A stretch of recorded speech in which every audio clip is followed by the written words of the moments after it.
Ain't no use in me wasting time. I've got you on my brain. I ain't fixing up play no games. Baby, you're my life. Give me one more chance. I promise to be true, only to you. Oh, this time, baby, we gon' be in and out of love, in and out. We gon' be in and out of love. We gon' be in and out of love, in and out, baby.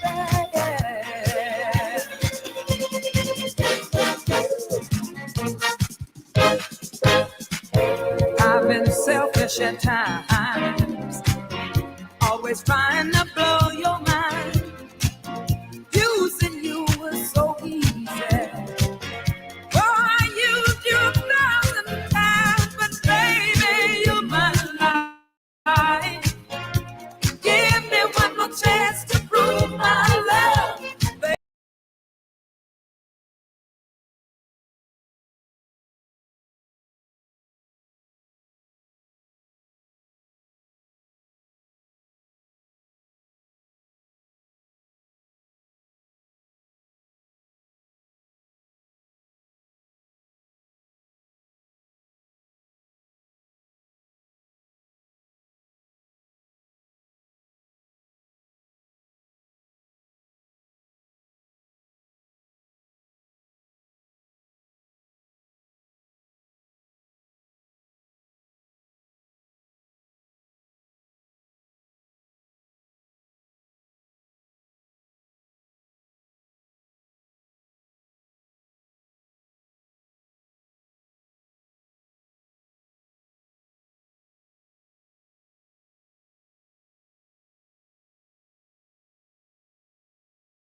Hey, yo, I don't know what the fuck just happened, man. Peace to the gods.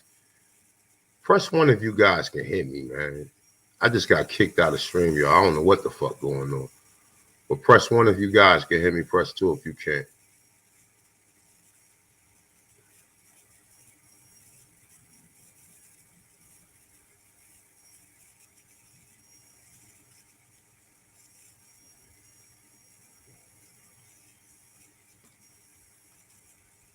I don't know what the fuck just happened, man. This shit's some bullshit. Stream y'all doing some bullshit, but it's all good. We're gonna get through it though. Y'all already know what time it is. So let's go back to the music.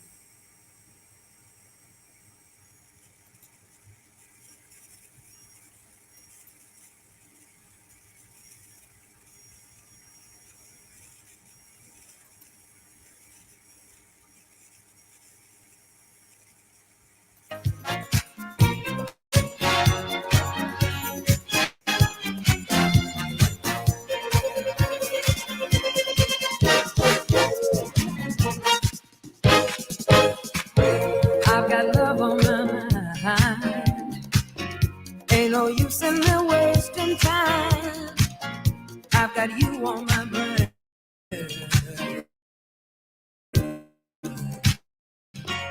I ain't fixing to play no games. Baby, give me one more chance to prove my love. Baby, you're so fine. I promise to be true, only to you. Oh, this time, baby, we won't be in and out of love, in and out, baby.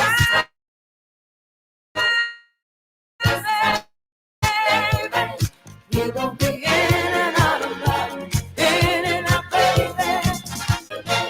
We won't be in and out of love, in and out, baby.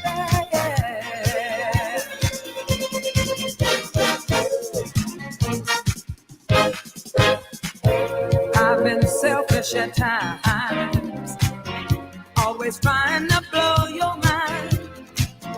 Using you was so easy. Oh, I used you 1,000 times, but baby, you're my life. Give me one more chance to prove my love. Baby, you're so fine. I promise to be true, only to you. Oh, this time, baby, we won't be in and out of love. In and out, baby. This time, baby, we won't be in and out of love. In and out, baby. This time, baby, we won't be in and out of love. In and out, baby. Yeah.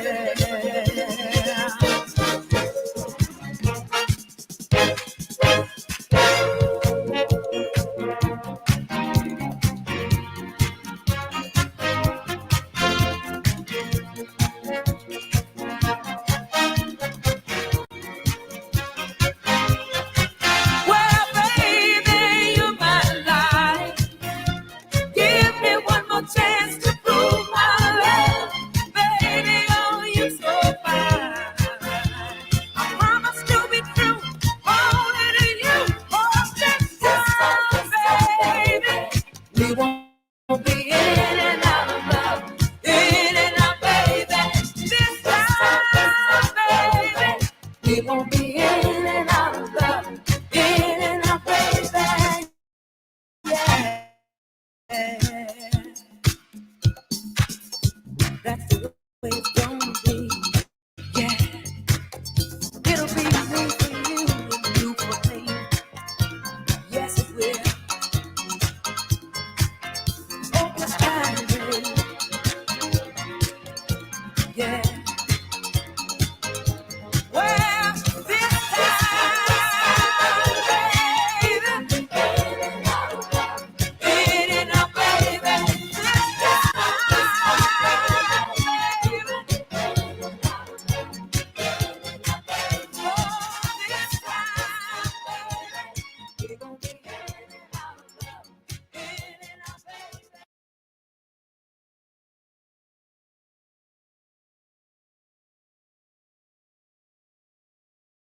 Partisan gridlock.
He takes me to a place it seems all I do is daydream.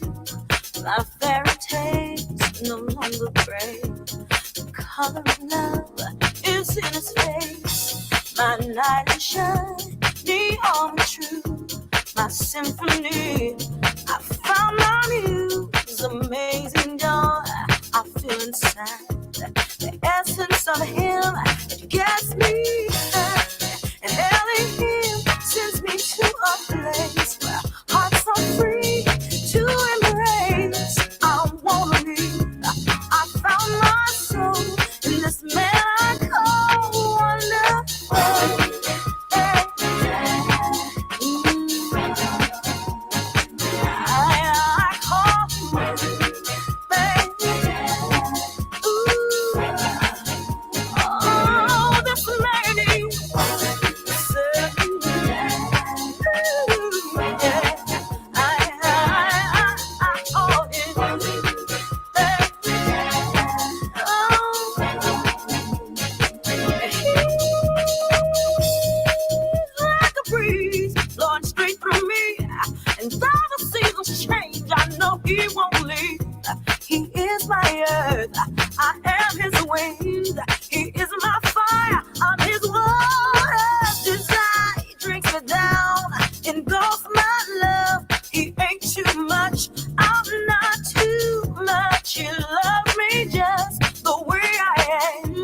my lips, my eyes, my hips, my thighs. Take me to this beautiful place. I know my man will embrace. Never let him go. He's wonderful. I'm living. Oh, baby.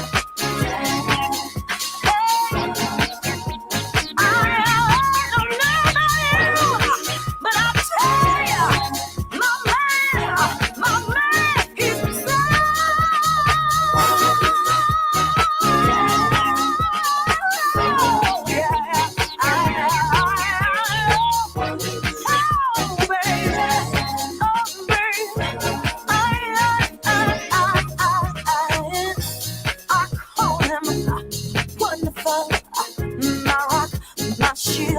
My love, I tell you, he's so wonderful,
I wouldn't if I could, 'cause he's wonderful.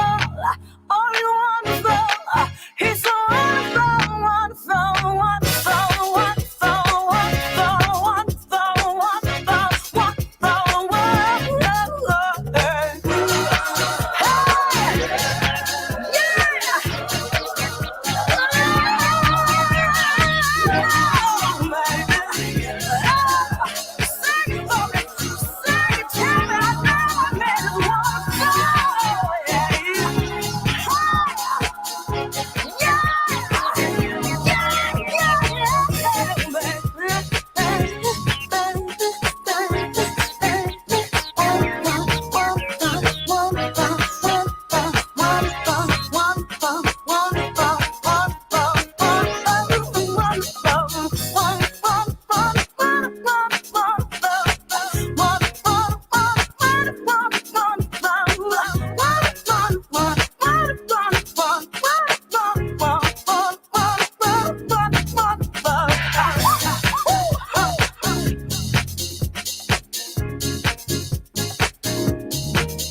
Ice motherfucking cold, that boy he a pingu. Yeah, that nigga cold.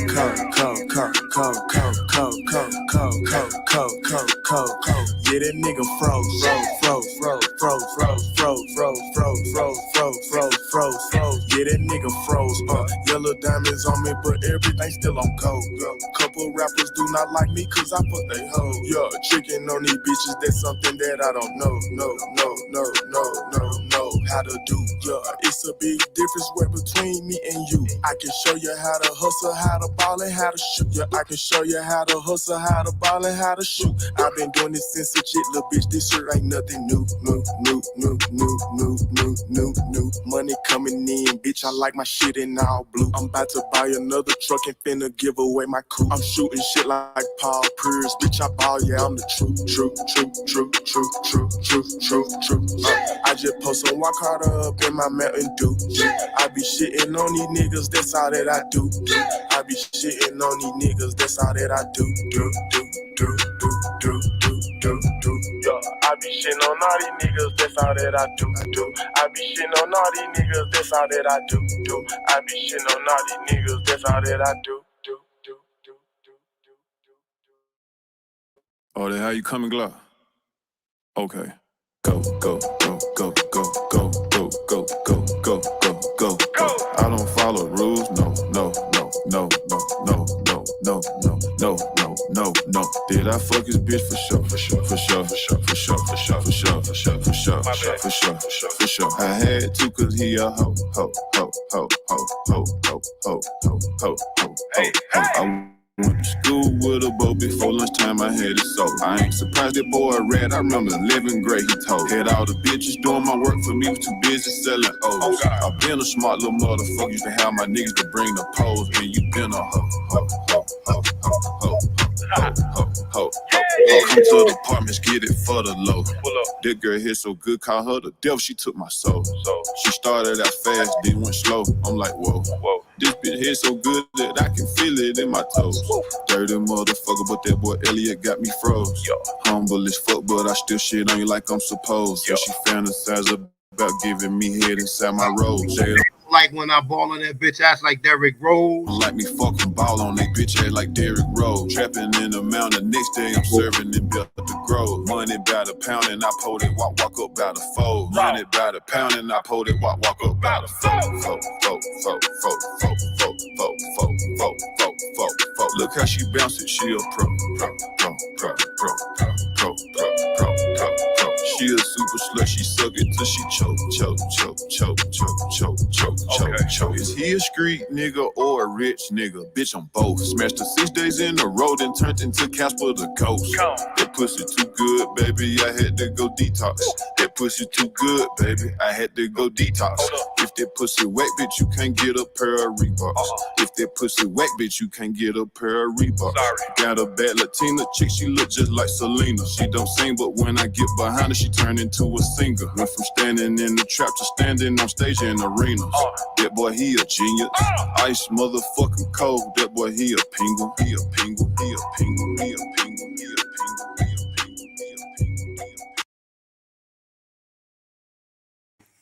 Yeah, I'm sorry for the lower self material, man, but it's my shit right there, by the way, right? So we're gonna get into something that's gonna kind of like bring it into the entire picture. So peace to the guys. So share the video out, man. Hit the like button, man.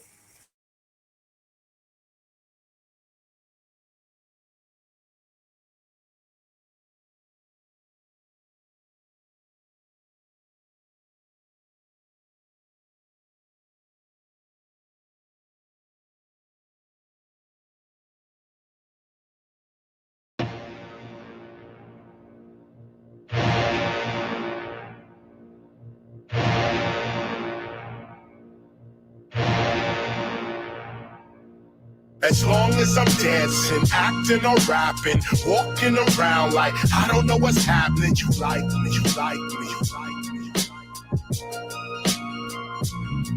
If I'm talking about drinking and nothing about thinking, as long as I'm high and I never ask why, you like me. Yeah.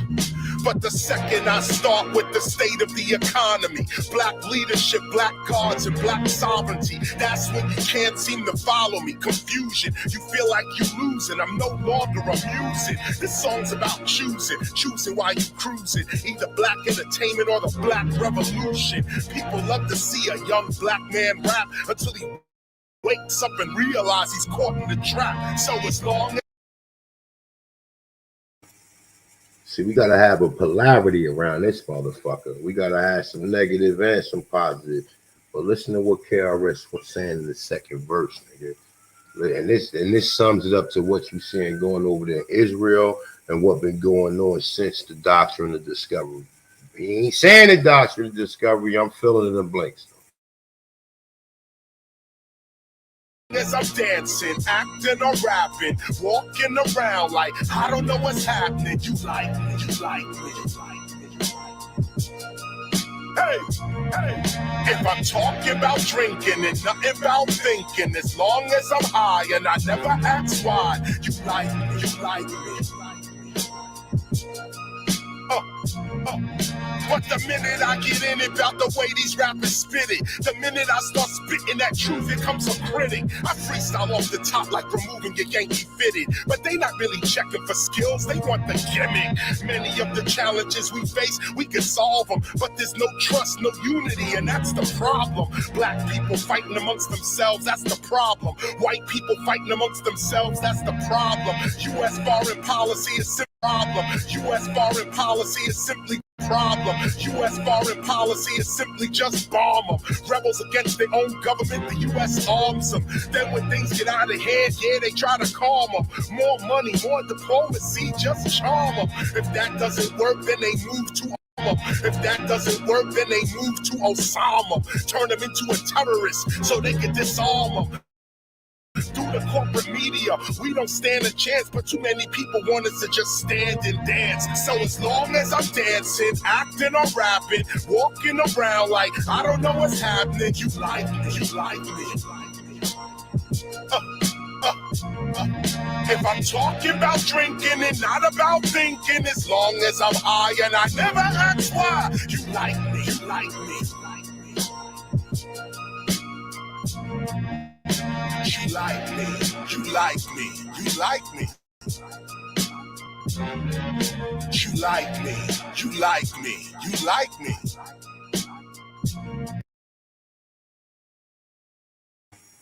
All right, man. Peace, peace, peace, peace, peace. Peace to gods, peace to goddesses, peace to Aborigines, North, South, Central, as well as the conjoined islands. This is your brother A1, aka Conscience One, aka Ahano Key L.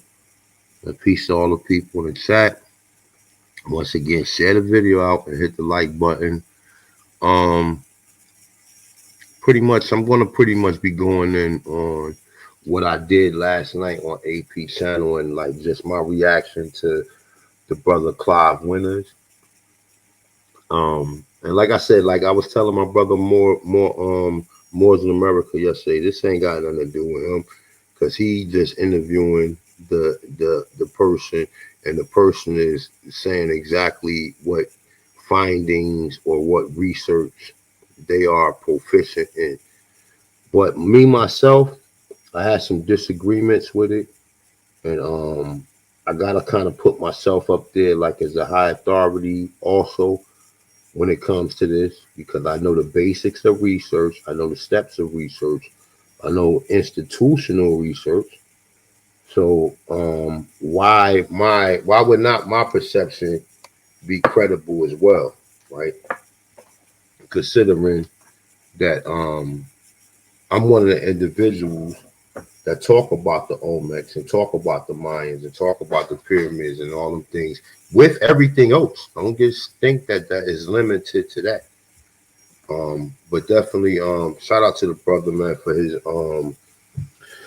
his extensive amounts of research that he has done in order to get some of the brothers thinking, to get into this paradigm, right?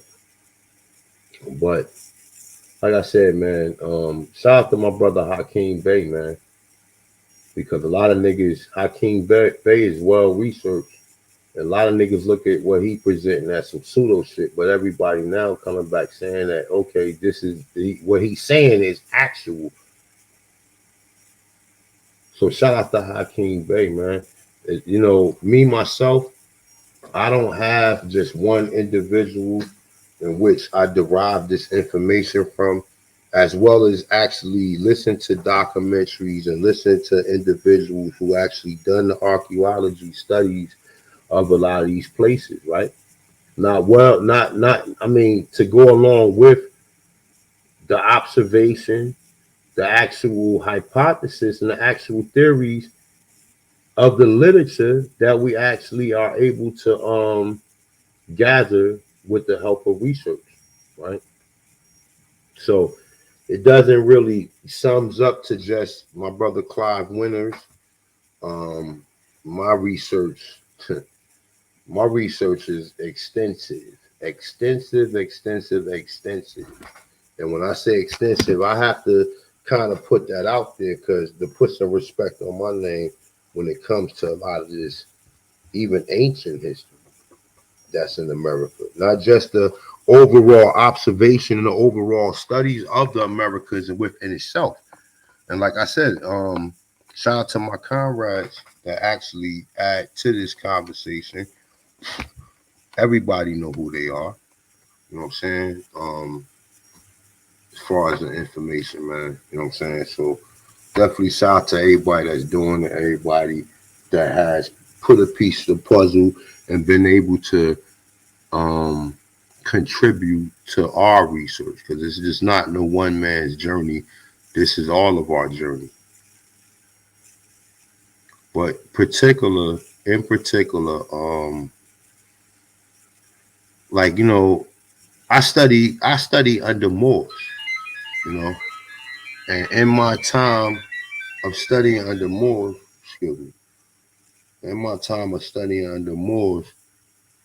I learned a lot about the Americans, right?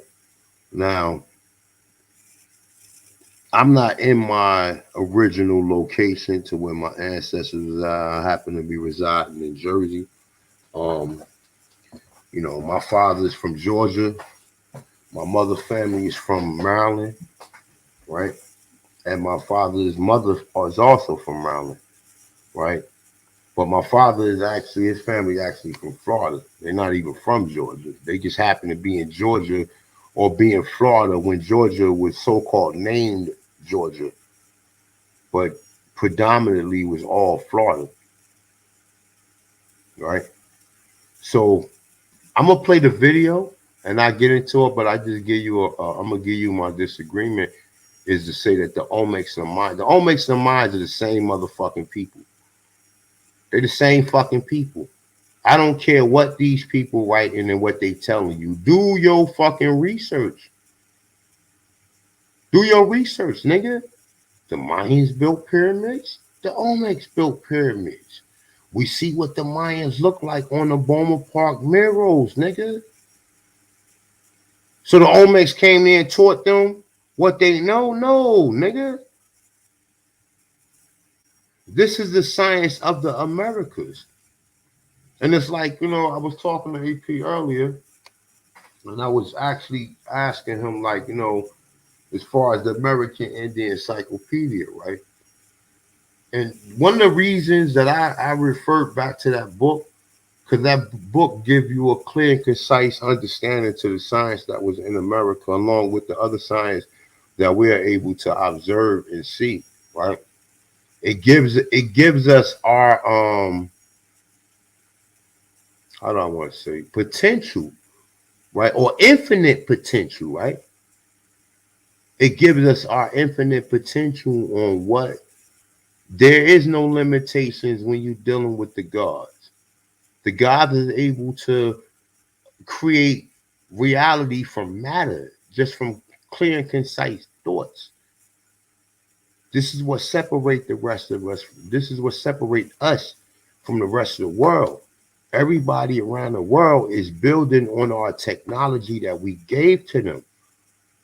We're able to create reality out of matter.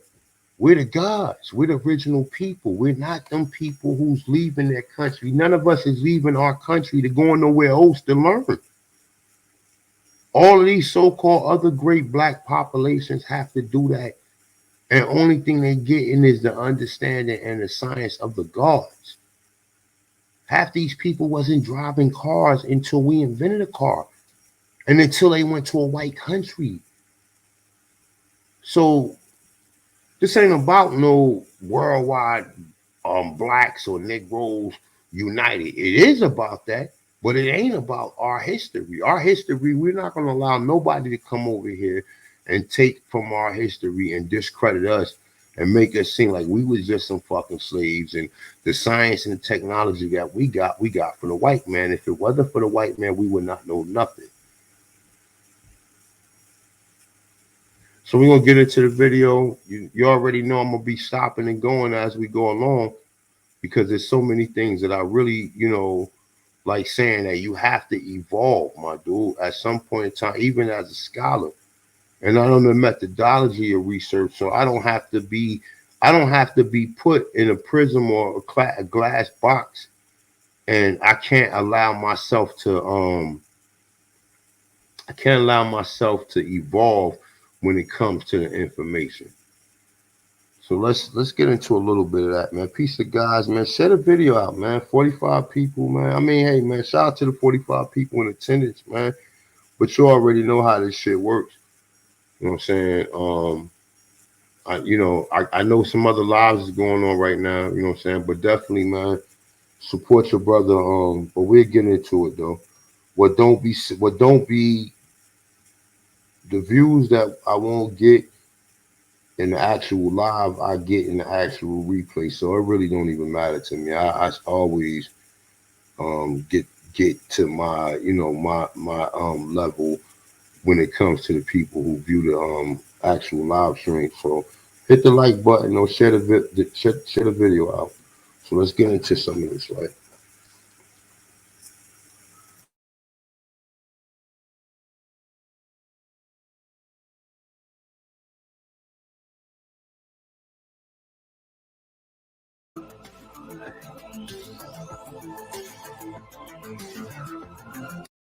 The Dr. Clyde winner has available. It said over 40 books, which is amazing. I have a couple here. And then also I wanted to talk about today, the Mande in the Ancient Americas. See the library behind me. We love to read over here and learn. And that's why we're here today to learn from you, brother. It's definitely a pleasure to have you on here and to be able to pick your brain and to see what we can learn today. So just before we really get started, I know you played the intro, but could you introduce yourself to us and for all the people out there maybe who've never heard of you? Yeah. Okay. Well, I'm just a brother from Chicago. I grew up on the South Side of Chicago.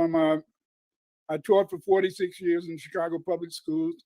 I taught at Governor State University and St. Xavier University. In Governor State was in University Park. St. Xavier was in Chicago. I've been doing research into Afrocentric history since the 1970s. I've tried to, in a sense, be a scholar to really deal with all areas of Black history, and I'm just here to to teach the people our history. Amen. That's beautiful, brother, and gratitude for sharing. Now, speaking, I wish I had a picture of the book up here right now, but just We for can those see that it. don't know, could you give us a little information, maybe why you wrote this book, The Mande in the Ancient Americas? Okay, well, the reason I wrote that book is that the Mande had a great influence on the Americas. And the Mande, I've been working on the Mande for years. Let me explain to you. Back in the day, I was I was writing material back in 72, 73 on Blacks in Ancient America. So then I read this book by Leo Viner. Leo Viner wrote a book called Africa and the Discovery of America. And so when I was reading this book, he talked about the influence of the Mande on the Aztecs, the Mayan language. He also had in there a statuette, the Tushla statuette. And this statuette, he said, had Mandingo inscriptions. So what I did is that I began to decipher them. And as I deciphered them, I began to do research. As I began to do more and more research on ancient America and really the world, I began to see that the Mande people. And I'm just going to say this right here, right? See, a lot of the elders and the brothers who present this information, they're still staying in the narrative, right? I can step outside that box. I don't have to be put in the educational or scholastic box to what evidence or information that I can say that's credible.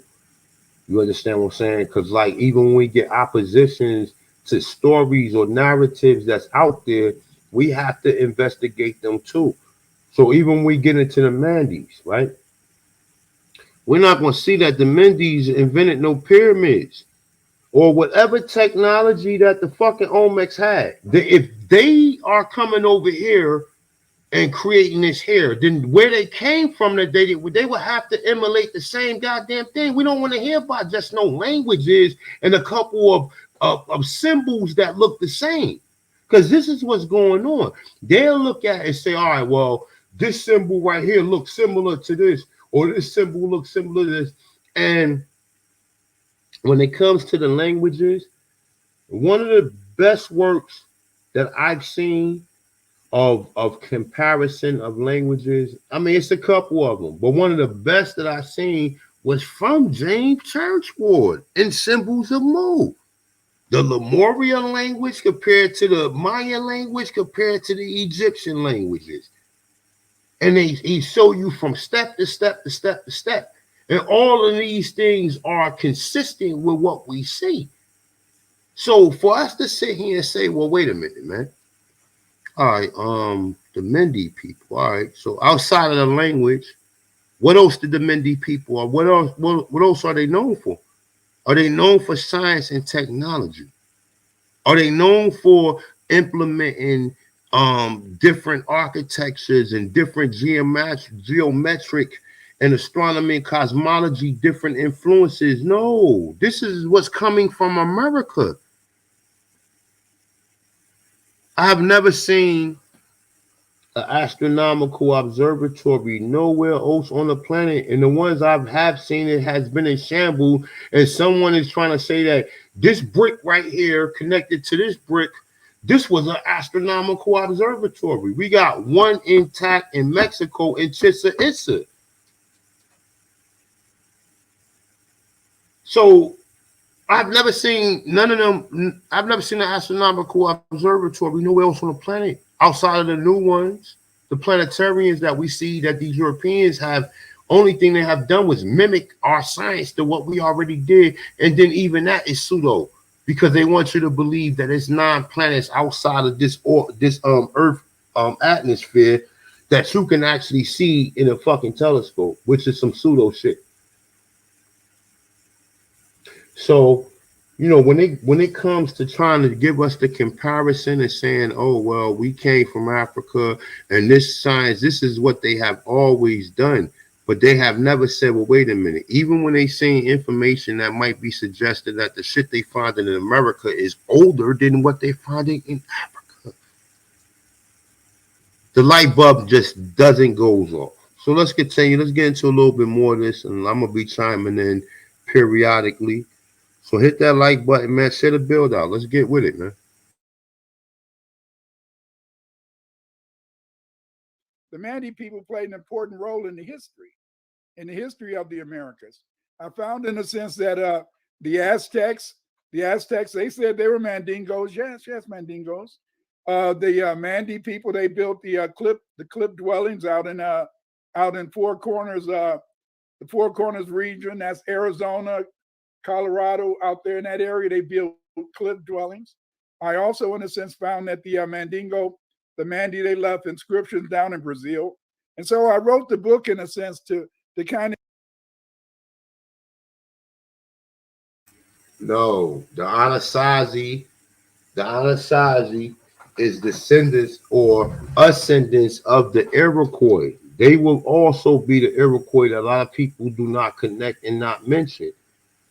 So when you get into the Anasazi built with adobe. They was not taught this adobe from Moors or from the Mandinga. Now think of it like this, right? He's telling us that the Mandinga influence went as far as in Arizona. Do you know how far Arizona is off the coast of the northeast corridor? When we talk about starting from Jersey and New York and Delaware and Pennsylvania and all them areas where they claim they came first, right? You know how far that is from Arizona, bro?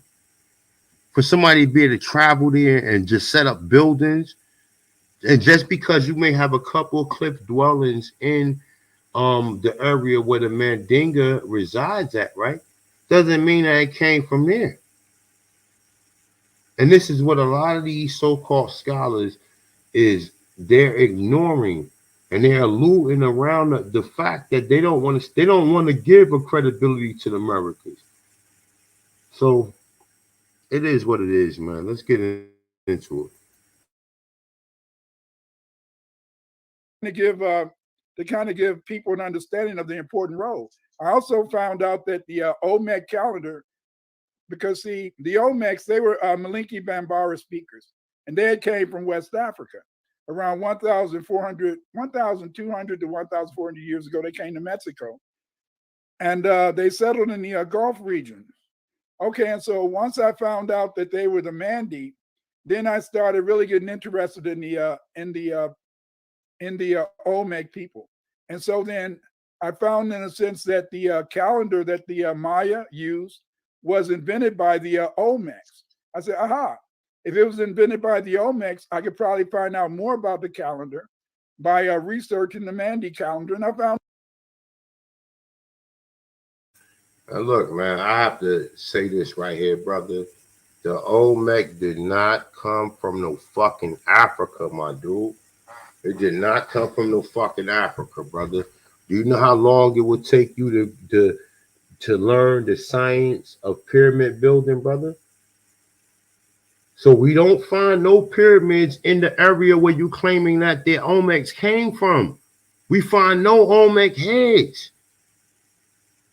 That is very crucial. The only thing that they tie in is language. It's language.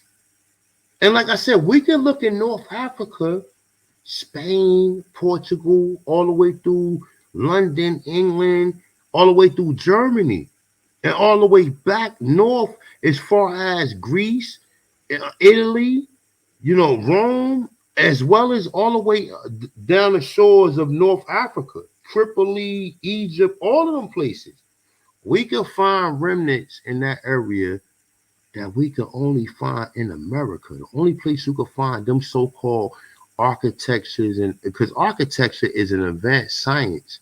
That's not just something that, okay, a language and everything that can be miscrewed. But if the Olmecs is not presenting this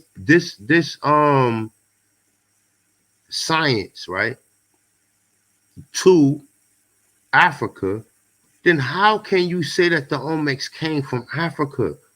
Why is you saying that the Mayan calendar came from Africa? Why is you saying that? And it's like I understand there's certain claims that says that the Africans came to America, but there's also other claims showing you that, well, then again, because he's going to double down on that too. He's going to say it was blacks in America, but the Africans came here and taught them how to do what they're doing, which makes no fucking total sense to me. But let's get back into it, though, man. Share the video out, man. Hit the like button, man. Let's get into it. That the Mayan calendar, the calendar they use today down in Mexico, is a calendar that they got from the Malinki Bambara people. But I found I really need to do another book, because see, since I published this book, I found three tribes. I found three tribes in Virginia the Tutelo, the Manican, the Mande, the Mandine. I found 3 more, Mande tribes in Virginia, and I also discovered that the Manican, they had an what's called a lingua franca called Okanishi.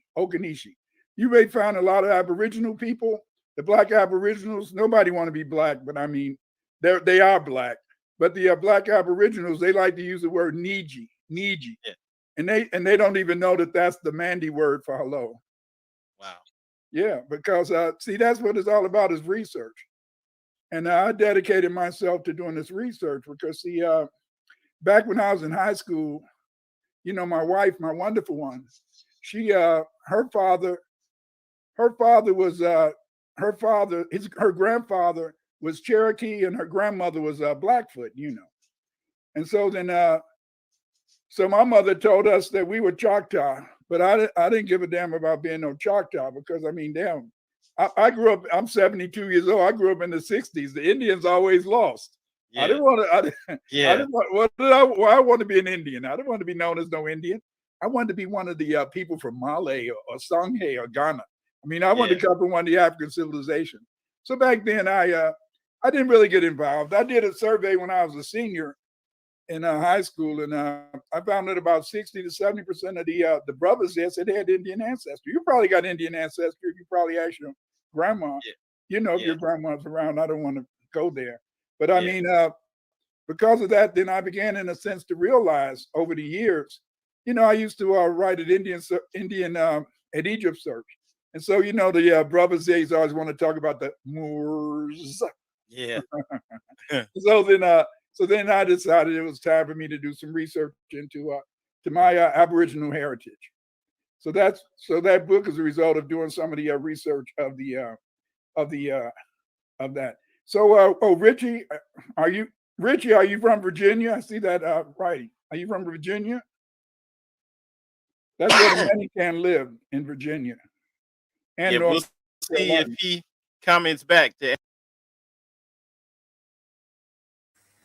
And he's trying to connect the Powhatans and some of them other tribes that we see with that she symbol on that they is implementing into their culture. So he's trying to but if you really was going to really say that, then you will be saying more the Yamasi and the Timacoans and some of the other tribes that sit in right there in that southwest area, as well as northwest or east-west area, or east-south area, right? Predominantly the Gullah Coast, right?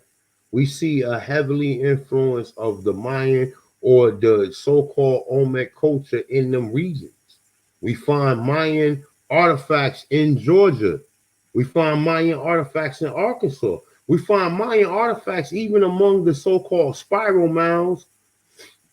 You know what I'm saying? So it's like, we already see the connection. We know that these are not no African influenced people, but if you're coming from eugenics created the out of Africa theory. This is why these people think that Africa, all black people outside of Africa came from Africa. But then we never see none of the science of none of these black people that left from Africa. We never see the Africans admitting none of these science, but they always claiming it and always claiming us as Africans, according to the eugenic society.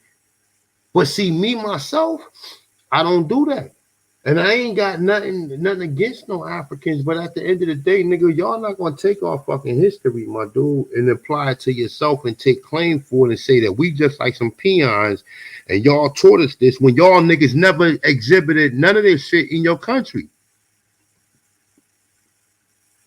They never exhibited no Olmec culture outside of him connecting certain alphabets to the Mende language. He giving the Mende credibility or saying that they are the people who that's responsible for coming over here. The Olmecs built pyramids, my dude. So if we don't find no pyramids among the Mende, then I'm not going to sit here and allow that this to go on. We know language is universal. And we can always, according to what we see, we can always say that the Olmec went over there. But that's so far-fetched. The out of America theory is far-fetched because guess what? These people handlers haven't agreed with that. So even though you find all this evidence that's suggesting that, because you haven't got that from a so-called white scholar, then you're gonna kind of you're gonna kind of say that this is not a credible argument or credible source to even go off of. So peace to God, man. We got 68 people in the building, man. Share the video out, man. Hit the like button. The fuck we got going on here, man? All right. Answer that question, but yeah, that's very interesting that you say that, and I mean that's what we hear just across the board, you know, with our people, so-called Black African American here. Like my granddad told me that his father was Blackfoot Indian, and I listened but didn't really understand until I started to look deeper. He couldn't be Blackfoot, you know, because the white man say the only Blackfoot live in Canada. That's a lie. That's a lie. Because you know, Blackfoot live in North Carolina, Georgia. But see, what happened is this: is that, you know, a lot of people don't know when they talk about, they always talk about the Buffalo and the West. But do you know what? My family is there in Delaware, so they're from Delaware. Okay, he must be a Moor or something from Delaware. Anyway, so my so back in the day, in a sense, you know, it's very important to understand that people really didn't understand a lot in terms of history. And so our ancestors, they told us this stuff, but see, Buffalo used to be in Virginia. Buffalo used to be in Mississippi. Buffalo used to be in North Carolina. Yes, the buffalo was all the way here, but you don't see, but they killed them off quickly. And see what happened is the Mongoloid Indians, they followed the buffalo to the East Coast. When they came to the East Coast, you know, they were hunter-gatherers. They lived in teepees. Yeah. But see, foundational Black American Aboriginals, we built houses. We built palisades. We built forts around. We built stockades around our houses. Yeah. See, when they talk about log cabin, all that brick houses, they got that from us. And so what happened is that we adopted the Mongoloid Indians. And then Benjamin Franklin, what he did, he said is that if the white man wanted to rule America, he should hook up with the red man. And by hooking up with the red man, he felt in a sense that they could turn their children white in a longer time. It takes about what? It takes about 3 generations to turn a black baby, a half-breed black baby into a white.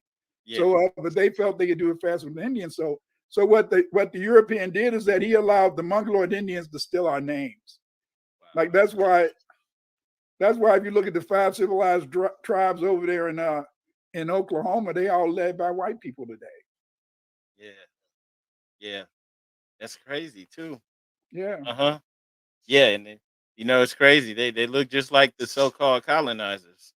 They are the colonizers because because it's all made up, you know, because what happened is that when they did the Doll Roll, after the end of the Civil War, what happened is that they sent a commission around the United States to try to register the so-called indigenous population of America, the Aboriginals.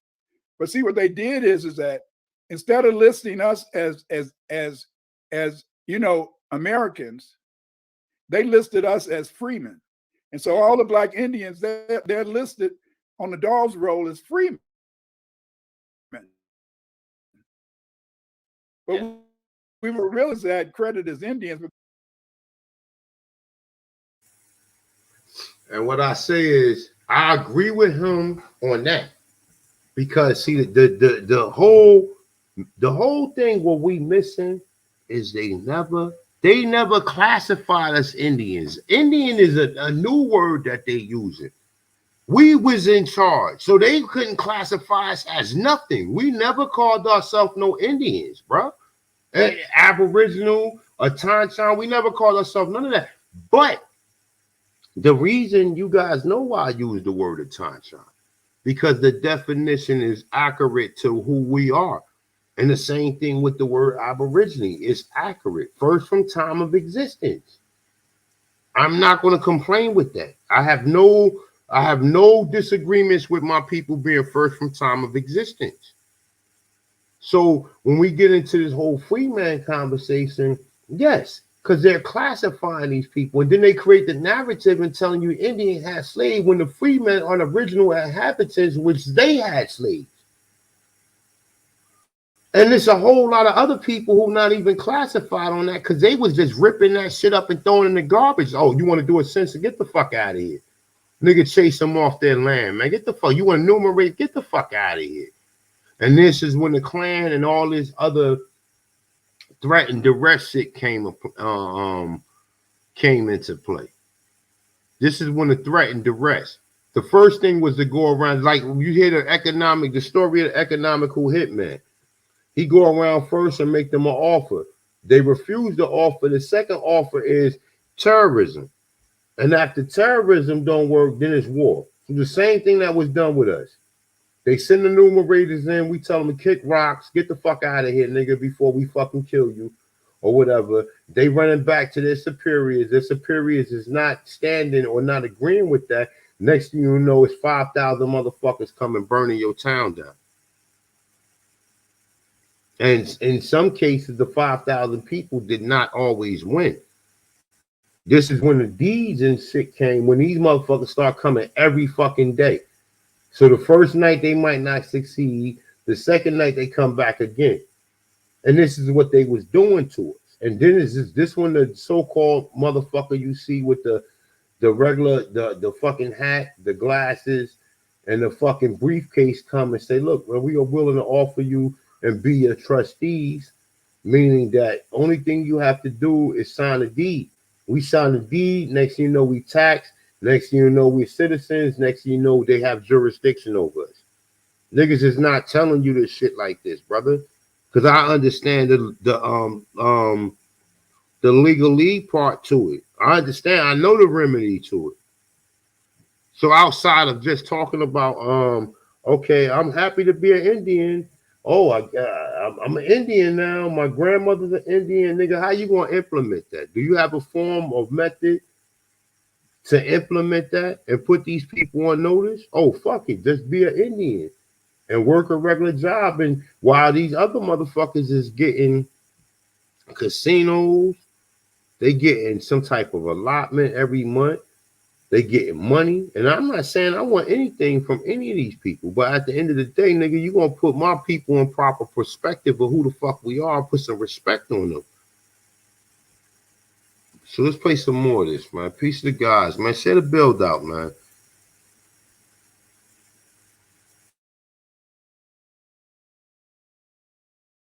Because they know, just like now we're trying to get reparations. But see, we're trying to get reparations for slavery. But they owe us reparations for the land they took from us. That's right. See, they owe reparations for their murder of our people and stuff.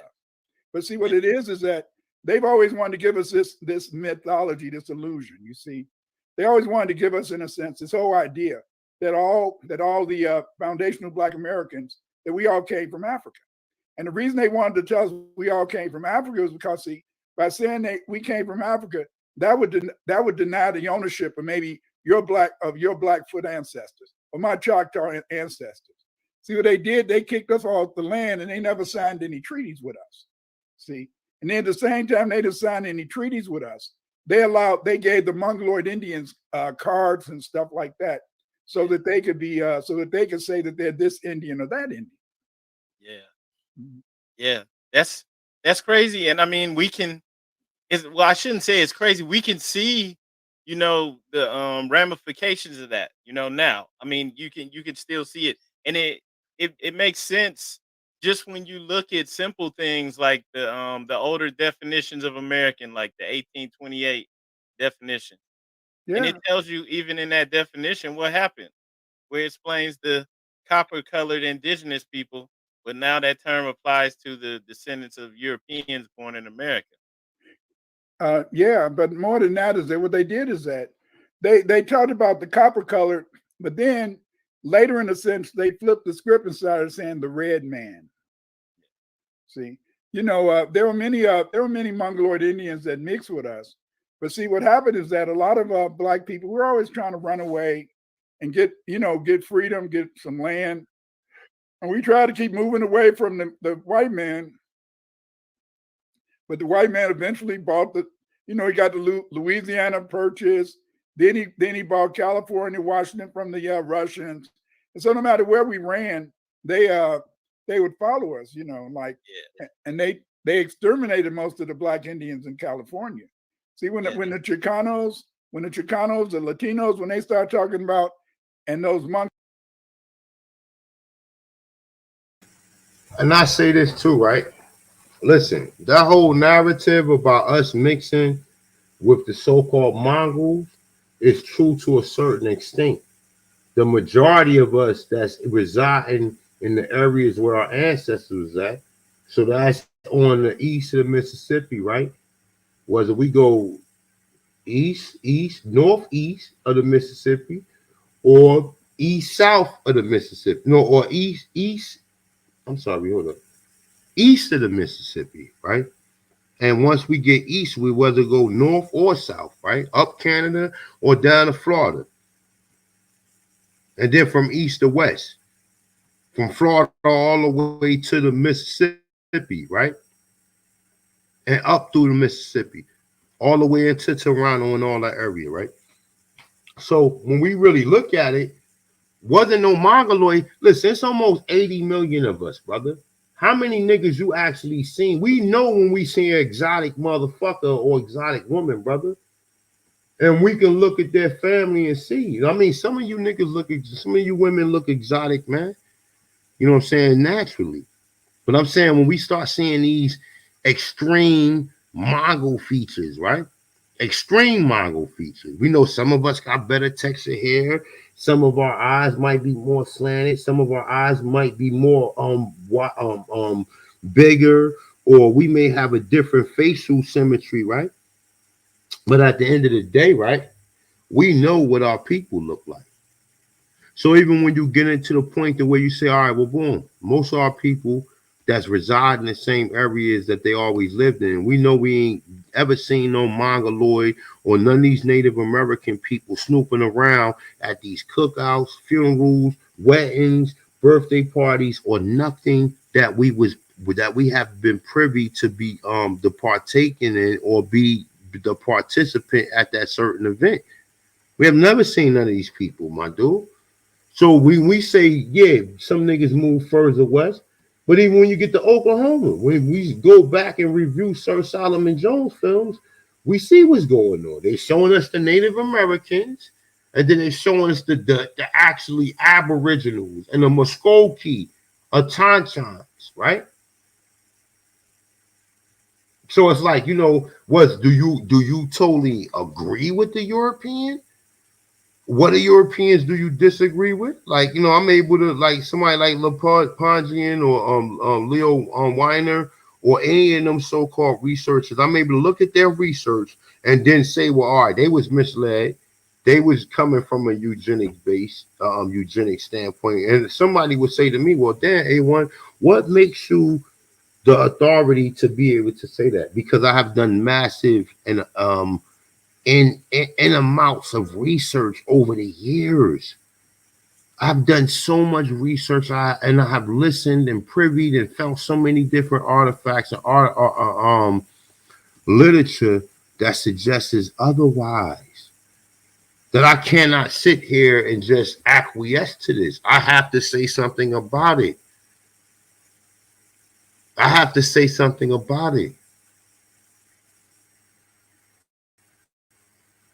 Besides my family, genealogy, archaeology, anthropology, observation through the images, right? Through the literature, through all of these scientific methods, man. It's not just one source that led me to this conclusion. I didn't believe it, and I didn't want to believe it because I didn't want to believe that. Because once you know you're being lied to, then the gloves are off. Then anything is a possibility at that point in time. These niggas can say whatever the fuck they want to say to you. And you're investing into their schools, you paying money, you're enrolling, and you registering to these people's schools, my dude. So no. So when it comes to like, you know, you have to be, just because they saying that this shit is coming from an educational institution, don't mean that it's truthful. And just because a person is teaching at an education institution, a lot of their curriculums are agreed upon peer review, a peer review committee, that the peer review committee can be biased. They can be biased. I'm saying there's more of a 90% chance that they're biased than the 10% chance that they're not biased.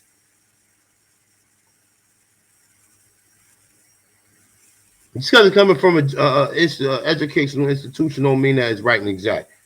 Once you wrap your head around and you understand, wait a minute, man, these people have created a history to make us inferior to what they teaching us, bro. Of course, inferior people going to present themselves as being superior, because that's all a form of intimidation, to intimidate you so you won't challenge it. And then use all of these so-called people. But like I said, nigga, one thing you could say about your boy right here, the boy right here that been to state prison before, and your boy right here that been to 2 prestigious New Jersey universities, nigga. And I get respect like Sonny from Bronx tells wherever I go. So at the end of the day, once you look at the research of what they, so you're paying for this institution, you're taking historical classes, but the historical classes is not actually historical classes. It's picked and cherry picked and agreed upon what we're going to allow through these historical classes, and create curriculums from them for them, right? And then some form of research or some form of study method or study guide, right? So I don't want to hear none of that about no scholarship and all that bullshit, man. Because all this shit is some interpretation, simulation, information that people are taking in, and they pick and choose on what the fuck they agree on. So understand that about me. Understand, I'm not just out here. I didn't be, like I said, I done sold crack, I sold heroin. You understand what I'm saying? But at the end of the day, I have made amends to myself, and I have dedicated myself to research and education when it comes to the American Aborigines. I'm one of the high authorities around this motherfucker. Whether people agree or disagree, I'm one of the high authorities. That's a fact. So when it comes to, all right, what should be submitted, nigga, I'm sitting on that committee too. I'm not just some nigga up there holding signs or passing out fucking catalogs or fucking literature, nigga. I'm the nigga sitting there asking, do you want hibiscus tea, or would you like jasmine tea? Nah, nigga, I want bold Starbucks, nigga, with cream and 2 spoons of fucking sugar, nigga. Yes, sir. I'm sitting here.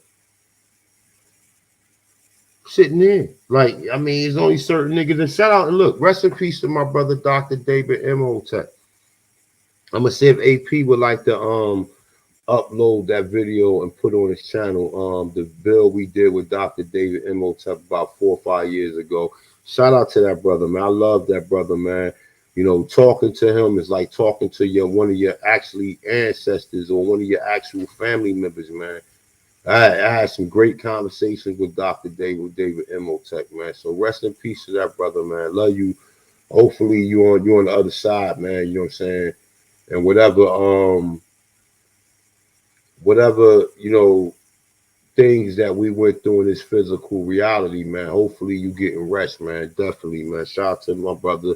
And like I said, we call him Onk. We called him Unc, man. You know what I'm saying? He was definitely a good brother. I swear to God, bro. And I'm saying this. I'm not up here dick riding. I'm not up here making it more than what it is. When we talked to him, bro, he had a glow with us, man.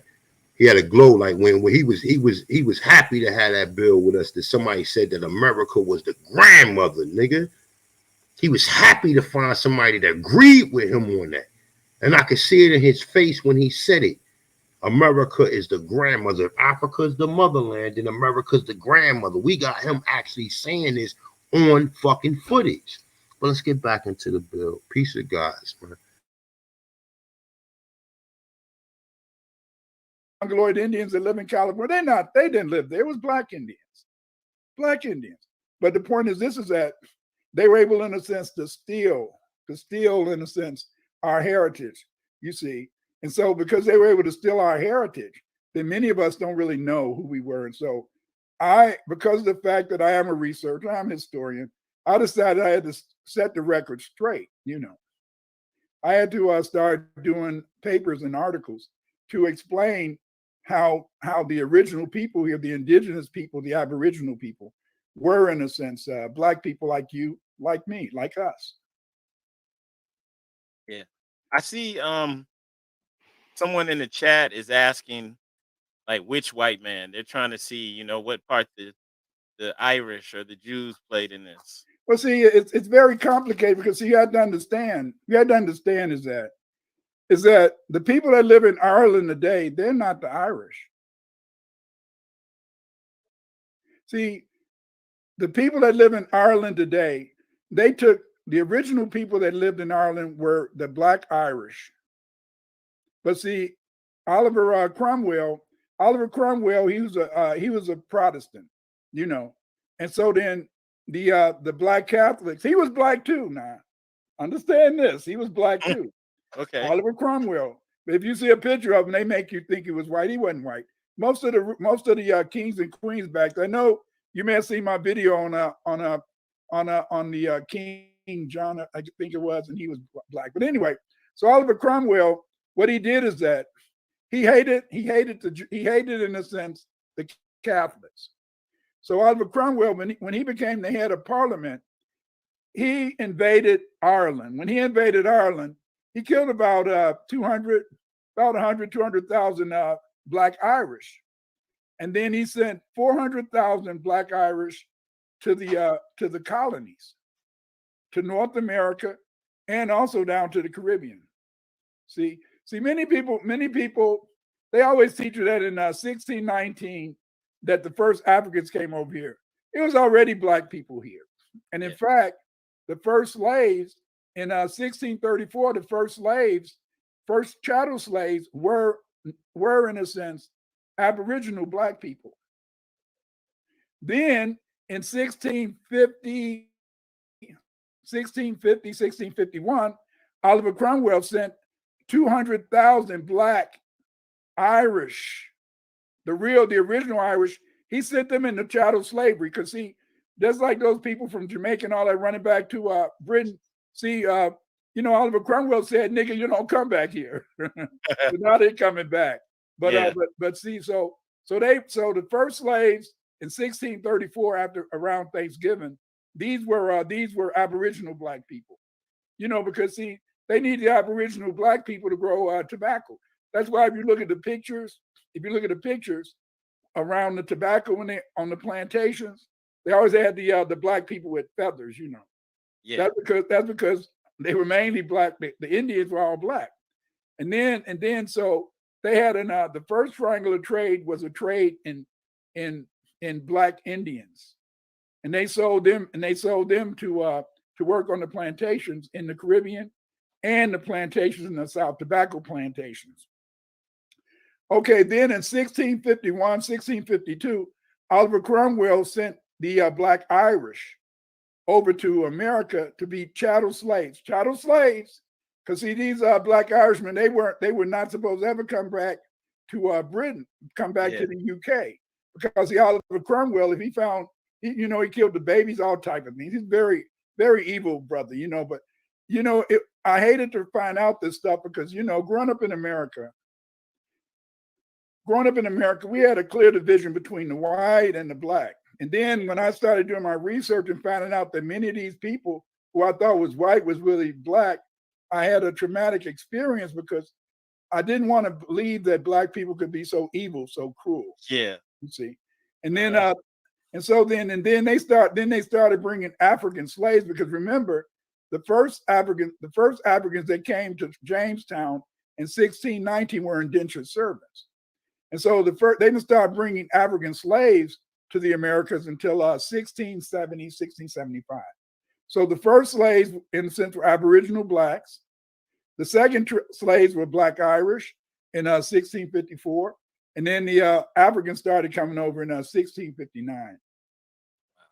Yeah, and that makes sense. I have a book back here that shows several different cities in the early America in the 16 and 1700s, where they would just it would be somebody that was born in like Connecticut or some other colony, and they would just say, maybe 1 year in the census, they would say that this person was an enslaved African from West Africa, from Guinea, and everybody knew they were from that area. Yeah. But the whole community, went along with this person being, descendant of enslaved Africans. Well, see, all of them wasn't slaves. But see, what happened is that they didn't call the Black Irish black. They just said that they were Irish, they were swarthy, or they said that they were copper colored, stuff like that. But then they would describe the Indians, that the copper colored people, as black, but they never called them black. They didn't call the Black Irish black. They only, in a sense, used to call the people from Africa. They called the people from Africa Negroes. And so that's how, in a sense, we got this whole idea. That's why a lot of times when you're reading history, the Negroes were that, but the Indians, they were also black, but they never called them black. See, the white man's always been very deceptive. That's why he writes history, and he writes history to include himself or to teach us lies. Yeah. And so I want to get into some questions from your book. Now, once again, for anyone who just joined, speaking about the Mande and the ancient Americas, we're talking with the author, Dr. Clyde Winters. I want to ask you a question now. How are you able to decipher the ancient Olmec language? Okay, this is what I did. As I told you before, I was reading Leo Viner, and so Leo Viner, in his book, he talked about the fact that in linguistics is what they call a substratum language. What Leo Viner did, he showed that many words in the Mayan language, many words in the Aztec language were Mande words or Malinki Bambara words. Okay, so he did that. Then he showed what was called the Tushla statuette. Okay, and when he showed the Tushla statuette, he said, hey, those symbols are the same symbols that are found among the Mandingo people in West Africa. So then I said, all right, if the Tushla statue has symbols that are in West Africa, if the Maya and Aztecs use Mande words, then why don't I see what those various characters on the Tushla statuette, what do they mean in the Malinki Bambara language? So I learned Malinki Bambara, Mayan, and I learned Malinki Bambara and Mayan. And so then when I found the characters, then I was able, in a sense, to decipher the characters on the Tushla statuette. And when I deciphered the characters on the Tushla statuette, then that showed me, in a sense, that they were that the Olmec people were the Mande people. And so then after that, I was able to, then it was years. I mean, I deciphered the Olmec language back in 1979. I deciphered it in 1979, but they didn't publish any more inscriptions. They didn't publish any more Olmec inscriptions for about 10, 20 years. But then when they started publishing more Olmec inscriptions, and I was able to read even more inscriptions. I know the names of the heads. The big head kings, I know their names now from understanding the Olmec language. So I was able to read the Olmec language because, one, Mayan and Aztecs used Mande words. Okay, the Mayans said that that they got their writing system and their language from the Tutu-Shi, the Tutu-Shi. And so then the Tutu-Shi, since I knew that their writing came from the Olmecs, when they said they got it from the Tutu-Shi, that meant that the name of the Olmec people was not Olmec, but Shi. That's why you see people with the X, I, Shi. That was the name of the Olmec people. And then when you look in the Mande language, you find that Shi means, what Shi means is, Shi means black, race, ancestry, you see. And so then that was how I was able to decipher the Olmec language, is by one, knowing that the substratum in Mayan and Aztec, two, the inscriptions on the traditional statuette, and these inscriptions proved to be related to the Vai script. So then I learned the Vai script, I learned the Mande language. And so then I said, damn, I said, woo, I said, this is some crazy ish. I said, if the Olmec used these symbols, I said these symbols also look like symbols that they used in the Indus Valley and that the Proto-Sumerians used. So then I said, damn, I wonder, is Malinki Bambara, is it related to the Sumerian language and the Dravidian languages? So then I learned Tamil and I learned Sumerian. And then I said, damn, these languages are the same. And then I was able, in a sense, to find out that all of these people came from Africa. And that allowed me to decipher the Indus Valley writing and to decipher, in a sense, the Proto-Sumerian writing. You know. Wow, that's powerful. And I know you said that they didn't publish your findings for about a year, but like in general, what would you say was like the reception from academia? Okay, the reception from academia was nigga what? Wow. I repeat, nigga what? Wow. What happened is that I published my first article in the Journal of African Civilization in 1979. And so Alexander von Woodnall, you probably heard about him. He wrote a lot of books, and I even knew him. And so Alexander von Woodnall, he believed in my decipherment, and we went on a speaking tour in 1980 around the country. So he was a supporter of my decipherment. But the academia, they didn't want to accept it. So a lot of people kept saying, Clyde, you keep talking this ish. Why don't you go and present it? So what I did is that in 1997, I went to the Central States Anthropological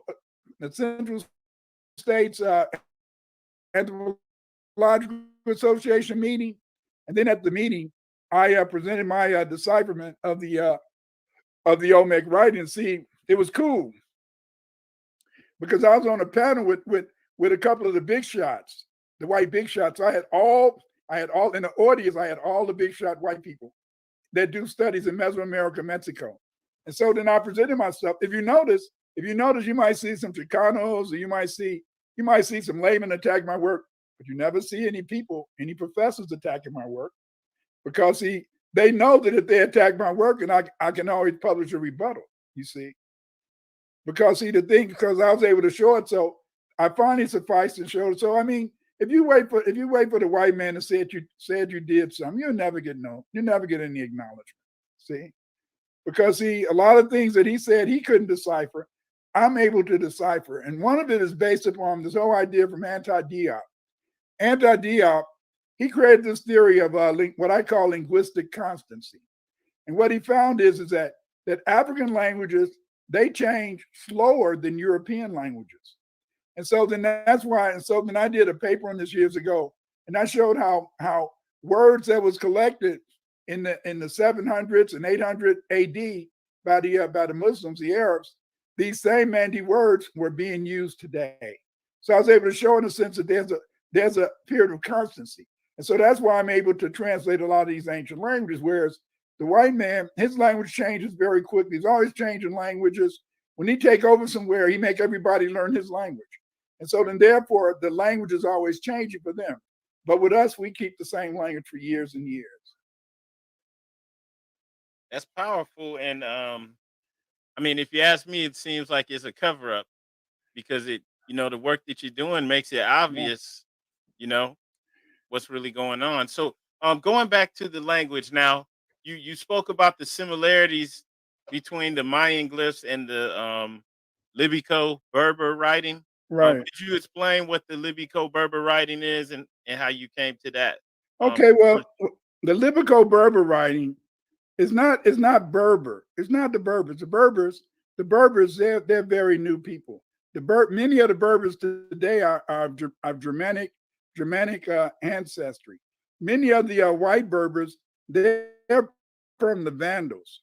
Now the Tuareg, they're also considered Berbers. But what it was is that the Mandingo people, they were spread from the Niger Valley all the way into Libya to what's called the state of Garaman. And so the Libico Berber inscriptions, those are just inscriptions written by the Mande people that they left along the chariot routes. See, because Mande people in the Niger Valley would ride in their chariots all the way to Garaman in the country that we call today Libya. So there's no the Libico Berber just Mande inscription. Okay, and so like you can see videos, for example, on YouTube where you can see some of the I guess you could say some of the Tuareg tribes where they still do that trade route. Maybe they're trading salt and they're going through the Sahara. Yeah. Would this be some of the same people? I mean, these are dark skinned Africans and they've been doing it for the longest. No, they're not the people who wrote the ancient inscriptions. They have an alphabet. They have an alphabet. See, there's a lot of inscriptions by the Mande and other people that use similar signs, but the Tuareg, they use an alphabet. The Libico Berber writing, that's a syllabary. See, a syllabary is based upon syllables like na, pa, fa, ka, ta, whereas an alphabet would be A, B, C, D, or abacada, A, B, C, D, E, F, G, whereas in a sense, and a syllabary, they have a consonant and a vowel. And so the Libico Berber, Olmec, Proto-Saharan, Proto-Sumerian, Indus Valley, they're all monosyllabic inscriptions. And that's why they put the letters together. Like the Maya, what they did, they took a lot of the so-called Olmec writing and then they mixed them together and they made inscriptions. Okay. And see, I was able to prove that because I found a bilingual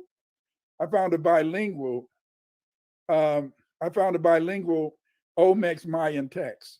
And this bilingual text, it showed in a sense, on the one side they had the Mayan inscriptions, and on the other side they had the Mande inscriptions. It even had a grade on it. Wow. Yeah. Can we speak more about that? Because I saw that now when you were speaking about, and correct me if I'm wrong, I think it was Cole Malcaco. Yeah. You insinuated that could have been a college, a Mayan college. Yeah, it was a university. Okay, can we speak about that?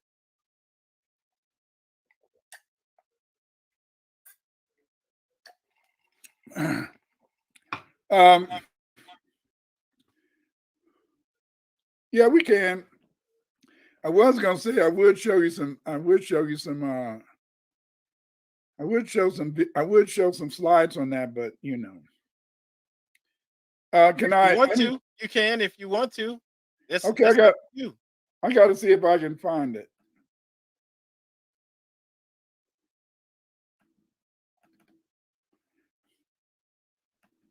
All right, but just to refresh for the people that's listening, the brother just spoke about finding inscriptions in the Olmec and Mayan language, like together in the same area, and it was in an area that this brother described as being a school or a university.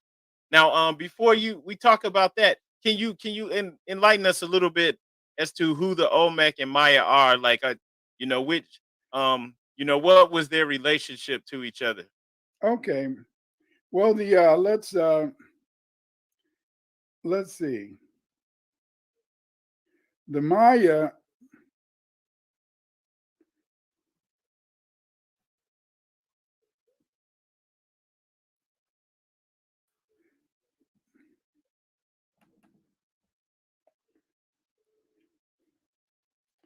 The Maya people, they're native in a sense people from they're native people from down in Mexico. Let's try to share the screen. I had to share the screen again. Stop sharing. See the Maya. Okay, present. Share screen. Windows.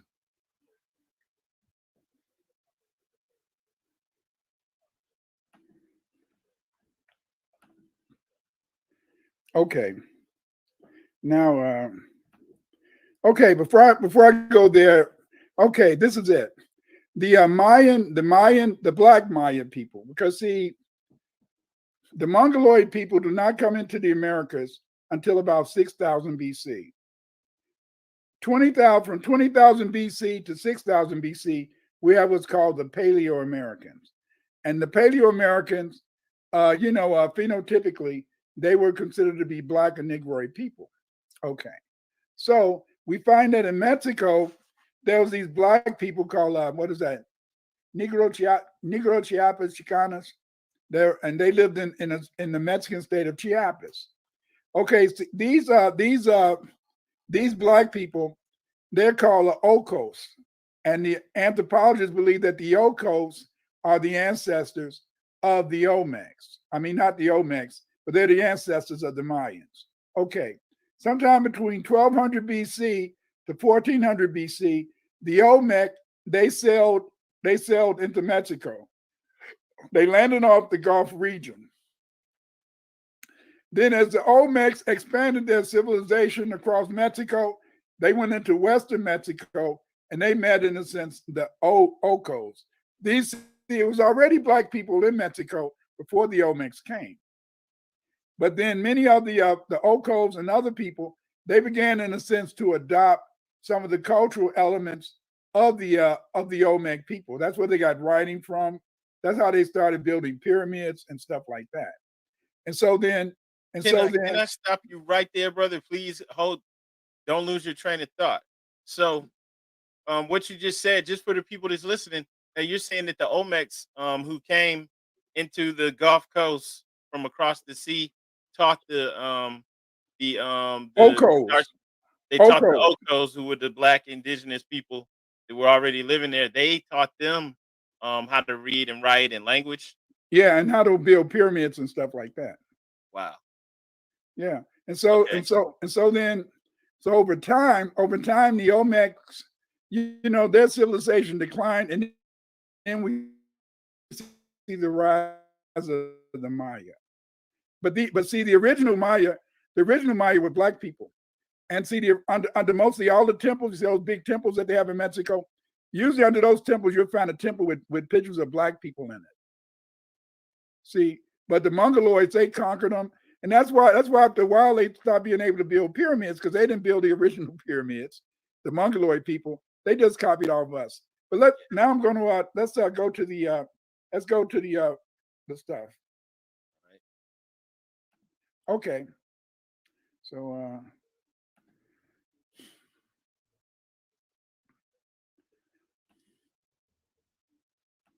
okay, can everybody see this? Can everybody see it? We can see it. Okay, this was an inscription found at Calmacalco, and Calmacalco is the house of earthenware in Nahuatl.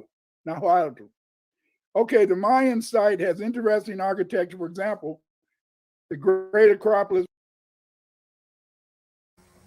All right, Sean, I'm back, man. I ain't mean to let him go on with his little campaign or what he's saying, right? So my question is this to these Afrocentric people who propose that the Olmecs came from Africa. Number one, besides this so-called linguistics that you're connecting them to, can you connect any of their technology and science to that area? No. What would be more improbable? The Anasazi all the way in Arizona, that they traveled and that science was somehow traveled from west to east and then eventually traveled across the east of the Atlantic Ocean and went into them areas. Do we not see remnants in science and other authors and professors that suggest this? Yes.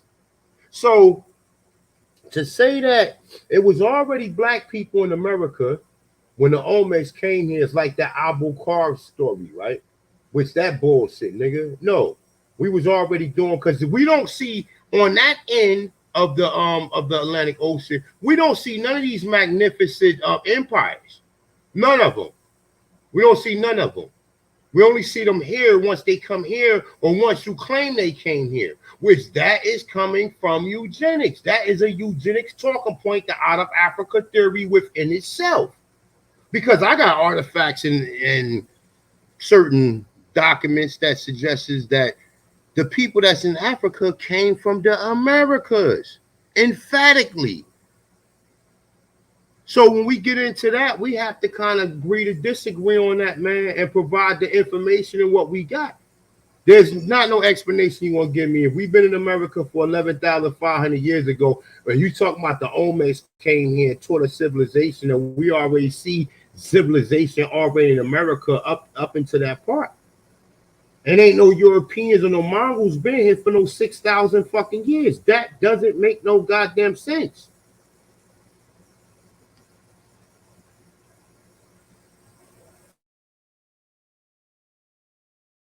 Was probably used for civil and religious purposes. In addition to building fine temples, walls, and altars, there are fine stucco used to face their constructions, which resemble images on the sub-pyramids of many Mayan sites that have analogy to Olmec iconography. Neil Steed became interested in the bricks in 1979. He obtained permission to photograph the bricks from the National Institute of Anthropology and History. Many of the inscribed bricks from the Kalmacalco ruins were published by Neil Steed in a bilingual book entitled Preliminary Catalog of the Kalmacalco Bricks. Brick number T1452R16 is a very special brick. This brick has a bilingual Mayan Olmec inscription. In this inscription, we see a Mayan inscription, and beside it, on the right-hand side, an Olmec or Malik inscription. See, when Neil Steed found these inscriptions, Alexander von Budnall, since he was familiar with my decipherment of the Olmec Celts, he told Neil Steed to send the bricks to me, and then maybe I could tell him what language they were written in. And so in this particular brick, this is T1452R16. Okay, in the middle, you see the so-called Mayan inscriptions. These are Mayan inscriptions, you see. And on the right-hand side, on the left-hand side, right-hand side, you see some other inscriptions, but these inscriptions are kind of scribbled out. You know, it's just like after you do some research, you know, the teacher scribbles stuff out. And then the symbols on the far left side, that was the grade. So what I was able to do is that the Olmec writing used on this brick is the plain Olmec style of writing. The plain Olmec style of writing was usually used to inscribe Celts and other Olmec artifacts. And so as you can see, on the one hand, we have the Mayan, and then we have the Olmec on the other hand. And the Olmec is where I explain what each of these symbols mean and how these symbols correspond to the Mayan inscriptions. See, the Mayan inscriptions, they're just made up of various syllabic signs from the so-called Vi or Olmec writing. On the far right-hand side, we see two additional characters. These characters also are written in the plain Olmec style of the writing. See? Okay. So the transliteration of the Olmec plain signs is Abeki ani yo fe Tilu, thou existent complete. He is the manifestation of life, a talisman in this proximity. Give birth to this funerary habitation. So that's what number 1A and B means. Okay, the translation and transliteration of the Olmec signs inside the Mayan glyphs are Kufe, the jaguar god of the underworld. Tiba Bitu, the person of considerable dignity, is void of breath. He goes to the jaguar god. He is no longer alive or powerful powerful righteousness. His place of rest exists here. So you can see how how on the one hand side, on the right hand side, I have the translation of the Olmec, the Olmec signs, and on the left hand side, I have the translation of the Mayan signs. As you can see, that they both are saying the same thing. But when I did this, Neil Steed, he interpreted the ones, the Mayan inscriptions, and we discovered that we both had the same, we both found the same thing. Wow. Yeah. That's amazing. And I'm so glad you're sharing this work with us. It's just powerful, and it's crazy that all of this is just hush hush. You know, as far as I guess you could say, as far as like the mainstream is concerned, you know, none of us are hearing anything about this. We have to dig, you know, to find the Well, research. well, they mention they like my decipherment of the my decipherment of the proto. They like my decipherment of the Proto-Sumerian writing. From I deciphered that down in where was that in? Down in South America. Let me see.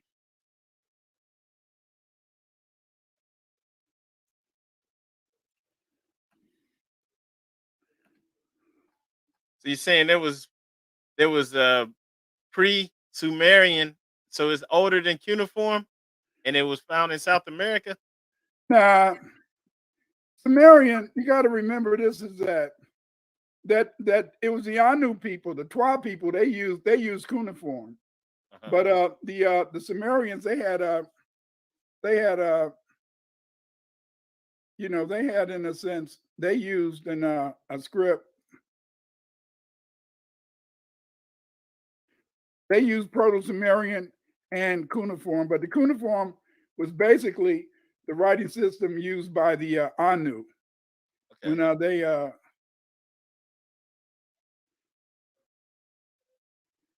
when they lived in that area. Let me see.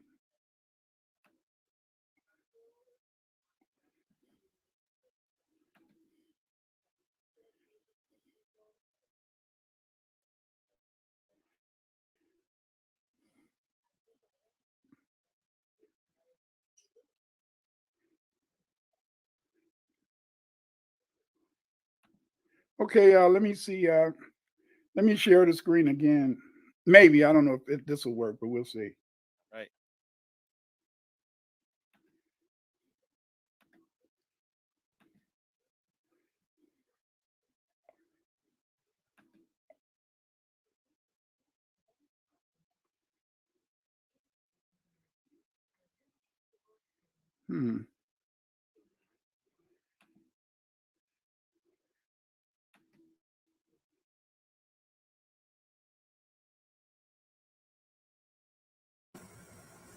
I think the source he's looking for right now is from the Futi Magna Bowl, which is in Lake Titicaca, which is in the land of Kilgaki, which is Peru, where he said the Sumerian inscriptions are from, right? But another thing that I was able to trace the Sumerians to, because the Sumerians' goddess was the Amaru, Moru.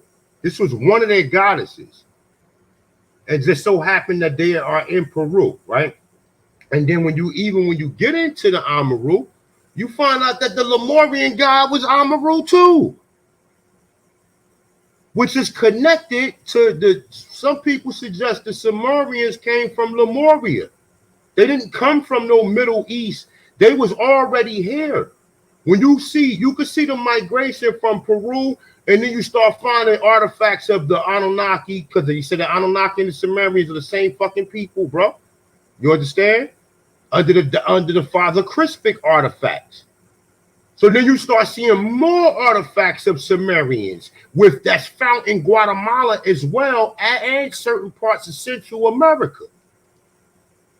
So why he's not saying, I assume, I didn't see this part of the article, but he's looking for it because he actually has an article about the Sumerians found in Kugaki, but then we have other evidence of Sumerians in Kugaki. When you get into what the fuck is this guy name? Oh my God, I can't think of his name right now. I'm gonna pull it up though, but I'm gonna let him play a little bit more, man. We got 105 people in here, man. Hit the like button, man. Share the build out. Damn, let's get with it.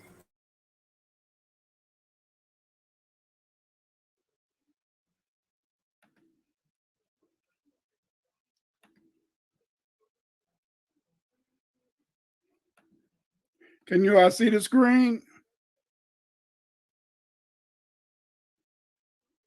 Yes, we can see it. This is the Fuente Magna bow from Pocatilla. I deciphered this year's writing, you know. Let me see how I read some of it. The Fuente Magna bowl was found accidentally by a worker from the Chua Hacienda, property of the Manjan family. And then let's go down.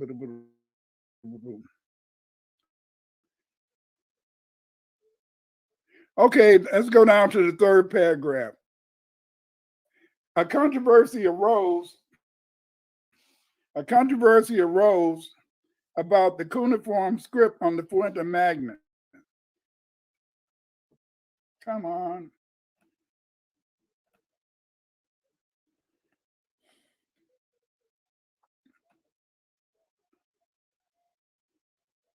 Okay. Dr. Alberto Marina translated and reported it was Sumerian. After careful examination of the Fuente Magna linear script, Dr. Clyde Winters determined that it was probably Proto-Sumerian, which is found on many artifacts in Mesopotamia. An identical script was used by the Elamites called Proto-Elamite. Dr. Winters believed that the research, and so this is just to show I translated this bowl from Fuente Magna bowl, so Pocatilla. So they accept, some people accept that, but it's kind of hard. You see, you have to understand. It's very hard for many Europeans.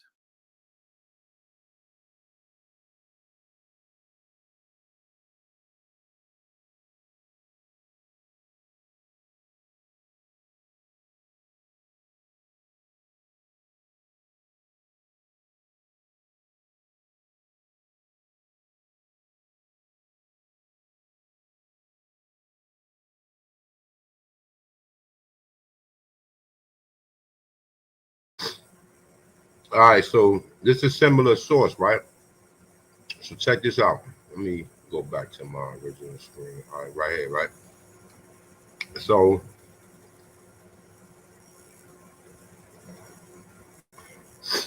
King Sargon in 2700 BC mentioned that the Cougar Key was part of his empire. Professor Sauce in a paper named The Geographical of Sargon of Akkad, published in the Journal of Ancient Egypt, translated a document written by an 8th century BC Assyrian official. The document stated that Sargon I empire included now listen to this. Empire included the countries from the rising to the setting of the sun. The rising to the setting of the sun, right? Which Sargon, the king, conquered with his hand, include among many of other lands, the land of Gittian, the land of the Maru or Armenites. That's the Americas, but that's not. But see, this is being. They're saying that he's coming from the Middle West, the Midwest. I mean, the Middle East, right? Coming to Peru and conquering it. Do you see somebody coming all the way that far to a land that they never been through, and they got to go through all other territories in order to get to that land? It doesn't add up. It will only make me assume that the Sumerians was already in Peru. This is from someone looking at this culture coming from the Middle East. I'm not looking at it coming from the Middle East. I'm not biased to where the information came from. I'm looking at the traces and the research that provides for me to come up with a because these niggas is guessing too. They don't really have no documentation that's clear, that's tying a lot of these theories or hypotheses that they saying to where it's actual facts. They're looking for certain clues to try to say that these people are descendants of these other people, right? Now look, it says the land of the Maru. We know where the Amaru is at. The Armenites are the Americans, are us, the Amaru. Okay? It's a Nkugaki, the 10-land country which lies beyond the upper sea and the Mediterranean. Okay, the upper sea is Atlantic, the Atlantic Ocean. So when he get into this whole Kugaki spill and saying that the Sumerians came from the Middle East and conquered what we call Peru, we already have seen the Chinchilla mummies. We already seen in Atlantis in America, they already show you that we had towns and cities, and a lot of them temples that's in well, no, all of the temples that's in Peru was built by us. And these Catholics came there and took over these temples and made them cathedrals and made them churches.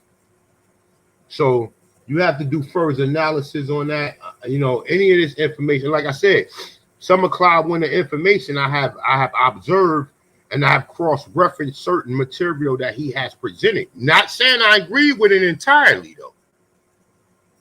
Not saying I agree with it entirely, but I have took certain sources that he had, cross-referenced it with other sources that I have. That's not saying that, that's keeping it concise, approximate, and precise. I mean, precise and approximate to what the so-called narrative that's being hidden from us. Because a lot of this shit is being hidden. It's not coming from Africa. It's coming from America already. It just so happens that the Africans that come from Africa, oh, the only thing they have is language and a spirituality system. Then once they get here, they start all this archaeology and all these artifacts that we find in America that you don't find nowhere in Africa. So let's continue, man.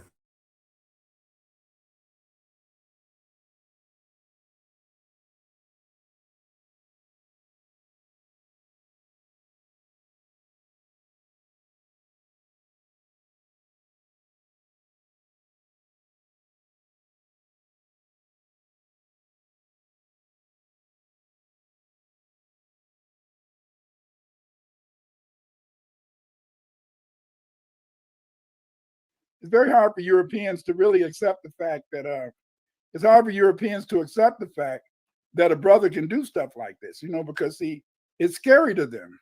And what makes it scary is because of the fact that, you know, they're supposed to be the master researcher.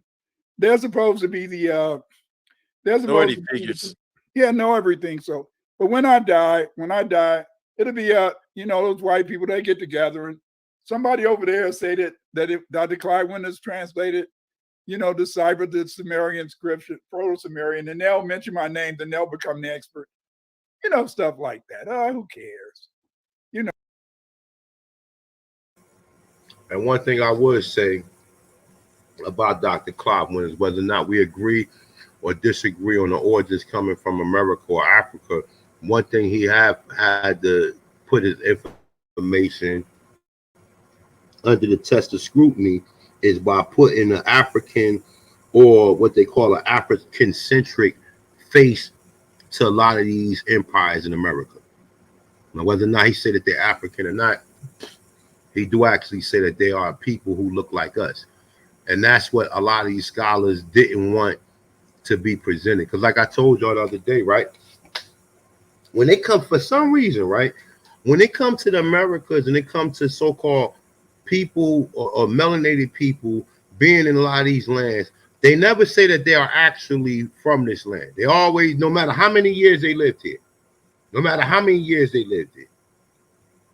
understand what I'm saying? They would never actually say that even though we got archaeology, right, and human remains that tell you that it's been in Negroes for over 13, 14,000 years, they would still call them Africans. They would never say that they are actually Americans, even if though they've been here for 14,000 years. But the Mongols and even people who born here, All of them could be an Americans, but the melanated people are never actually Americans, if you understand what I'm saying. So one thing I definitely get a brother props. And like I said, this is not like I'm going against him or none of his information. I respect the brother, and the brother has been around for a long time. But we have took some of his research a step further. We have to emphatically address that we have done some alteration of a lot of this info. I mean, well, we have altered a lot of the narratives that we have heard, a lot of the elders that presented the science and the history of America. We have altered it with other information that suggests otherwise, that don't suggest that we came from no Africa. We find hieroglyphics all throughout America that go back before any African came here. We find Hebrew, we find Phoenician, we find they said forms of Nahuatl. That's not just from the Americas, but also, like I said, in certain places like Greece, dealing with the Minoans, or other parts of Iberia. So it's like we find a lot of literature here that goes back way before no 2,000 or 3,000 years ago. So, and a lot of people say that the Olmecs was here for like 5,000-6,000 years. This is like, according to a lot of research that I've seen, of 5,500 years to 6,000 years, right? But we already got technology and science and agriculture and people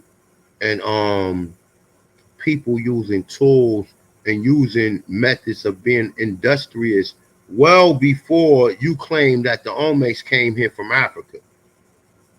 So like I said, man, peace to the Aborigines, man. Peace to the Aborigines, man. For a lot of us have done a lot of research. A lot of brothers have done a lot of research. Peace to the Aborigines, man.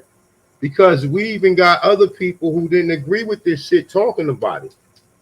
You know what I'm saying? So, you know, like I said, a lot of talking points come from conversations that we have had. A lot of them, I'm sorry. We probably put out the most talking points out of anything or anyone pertaining to this information. We have put out so many different, and I say myself, I have to isolate myself and you know, respect my own research of information that I have put out that I hear people talking about today that they wasn't talking about before ever. So shout out to them. You know, Dr. Clyde is going to mention at least one of them that is actually my student. You know what I'm saying? So definitely, man, peace to the guys, man, peace to the guys, man, peace to the Tanchans, and peace to the Aborigines, man, for doing your job and for being consistent over the years of constantly influencing the people and giving the people alternate history and alternate research reality that's not consistent with the original narrative or a lot of these so-called scholars. You understand what I'm saying? And like I said, I gave you my credentials. I told you what I do. I told you who I was. I told you my trials and tribulations. I also told you my accommodations, the things that I have been able to conquer within my timeline or within my lifetime, right? So, like, if I don't look at research the way they look at research, and I've actually had a real researcher who has 3 PhDs and like 2 bachelors and 2 well, I think she got like 1 or 2 masters or whatever. I know she was loaded up with them European accomplishments, right? I mean accomplishments, right? But she told me from her own personal research, she said she used to be a rebel. Well, she still is a rebel. And when she accumulates her own research that's not consistent with the narrative, but is using the same guidelines that they used to come up with their perspective or with what they assume to be a peer-reviewed research or peer-reviewed journal, right?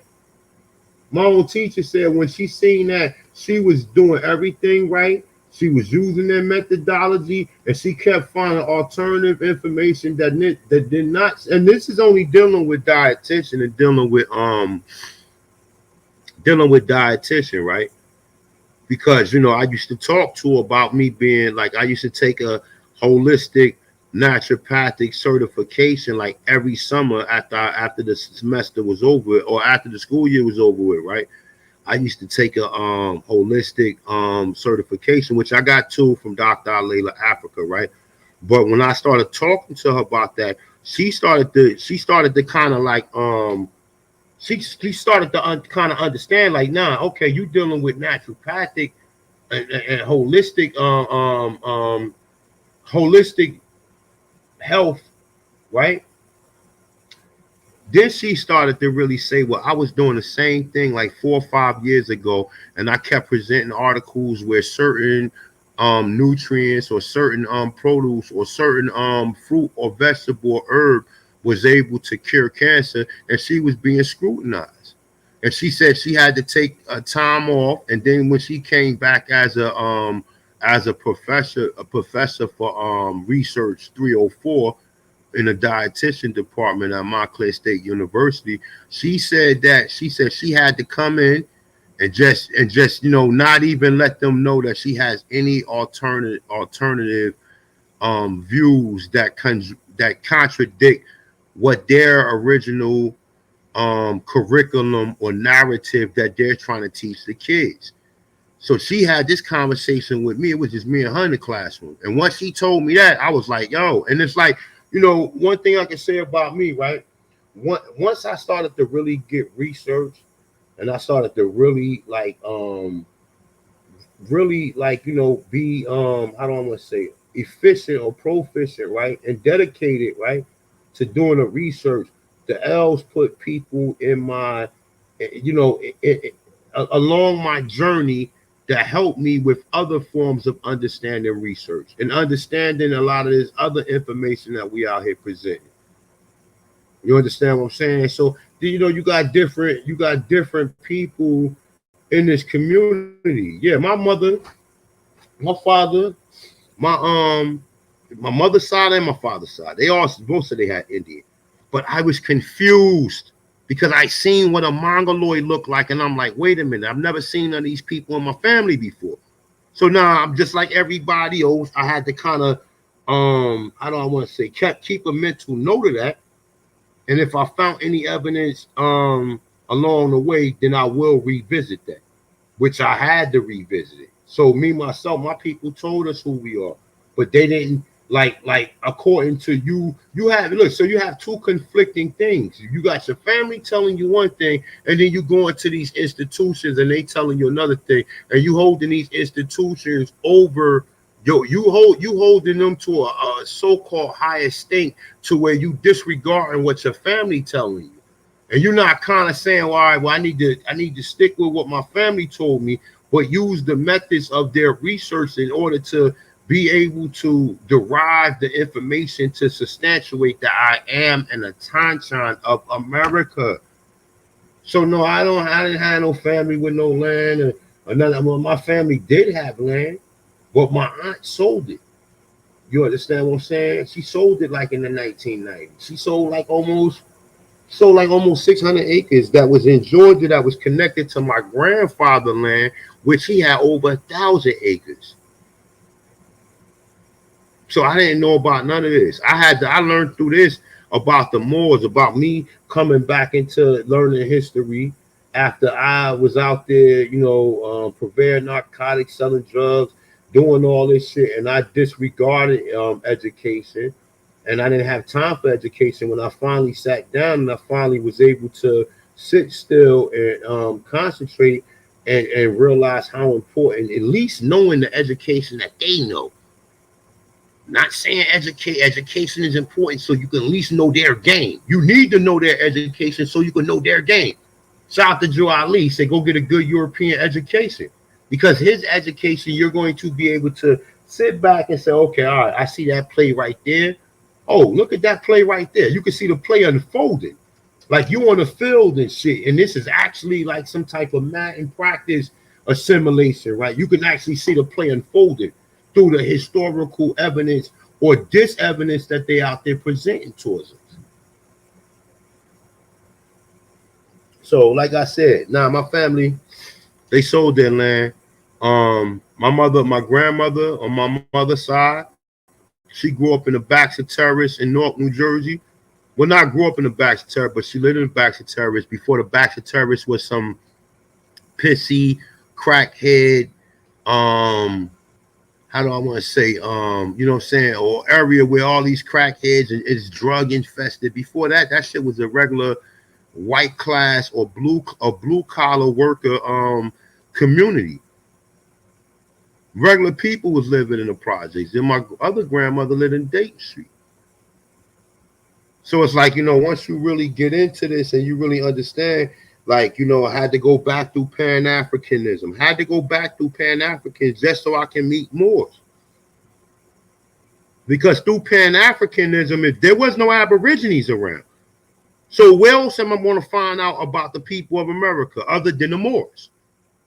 And this is why I put respect on their name. I don't disrespect them, and I'm sad that people, they don't have that attachment to the history, because now you have Aborigines out here that's able to present this information and just take whatever information they got from Moors and never give them credit for it. And never give them credit for it. The Moors are the only people in 2007 that was saying that we was already in America. There was some Native American black people who I just didn't trust, that I did see these niggas dressed up like these Native Americans, going to the powwows with these people, and these people is leading our people. So I was still confused on that until the Moors told me, nigga, we always been here. We ain't come here from no goddamn Africa, nigga. Is when I had to tighten my motherfucking Timberland boots up and get ready for this fucking journey. That's why I always give them fucking credit. Because when I started this, it was no Dane Calloway, it was no A1, it was nobody that was out here. It was only Moors, and only Moors saying that we was already in America, and that right there is what sparked my light and got me to the point that I'm at now. If my family told me that I was an Indian and I disregarded them, I need to be kicked in my goddamn ass, which I do, because we all disregarded them. Because it wasn't important before, so why is it important now? Because we have got momentum on a so-called historical movement or historical narrative that can connect your people back to America. So of course you got, you know, other people joining the cause. And I say join the cause because you're never too late to join the cause for your people. Because I'm only one person. But with me and you, we're now we are part of a system. We are part of people who efficient, that's going to go back and compile information and try to the best of their ability to decipher the information and present it to the people in a way that they can comprehend it and apply it to their life. That's what this shit is about. So on behalf of Indians not taxed, right, or Aborigines not taxed, right, I happen to be one of the motherfucking high authorities around here. You know, you got a lot of haters and shit, motherfuckers who won't ever give me credit for that, but the proof is in the pudding. The work has already been done. The work has already, whether motherfucker mention my name or anything, I know from what people was talking about 5 or 6 years ago where they got certain information from. I already know where a lot of these narratives come from. So peace to guys, man. Peace to the goddesses, man. Share the build out, man. We still got 105 people in the building, man. What the fuck? What the fuck? What? How do you guys feel about this bullshit, man? Hold up. Now I ain't gonna. I can't, like I said, I can't call Brother Clyde Winters, man, because like I said, my uncle Dr. David Imhotep, man, said that's his man. So I gotta definitely respect the brother, man. And like I said, shout out to my uncle Dr. David Imhotep, man. He's a good brother, man. I don't know where Chief Holiday at, But Chief Holiday can confirm that, yo, we had beautiful conversations with this brother, man. Like he was our family. Like we clicked immediately. He was happy to find somebody else that said America's the grandmother, nigga. He was happy. You could hear in his voice, you could see it when we said this shit, how he looked. He had a look in his face like, man, you right, man. We are, America is the grandmother.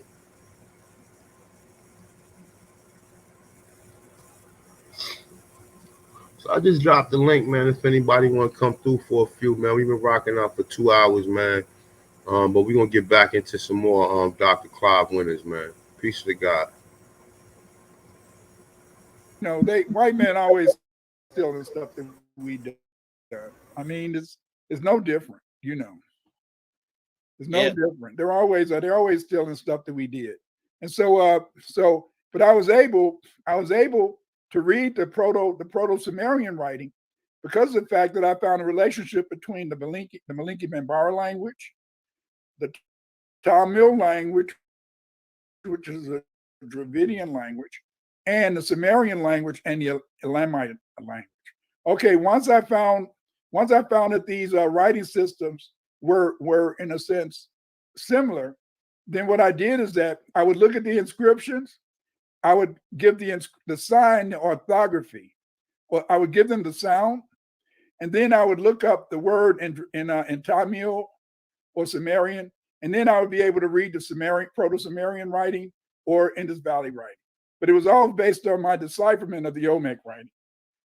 So when you're finding a link between these languages, like the Tamil language, for example, Proto-Sumerian, all of these languages, are you saying that there's a parent language? Yeah. Well, they claim it's a parent. You know, okay, this is it.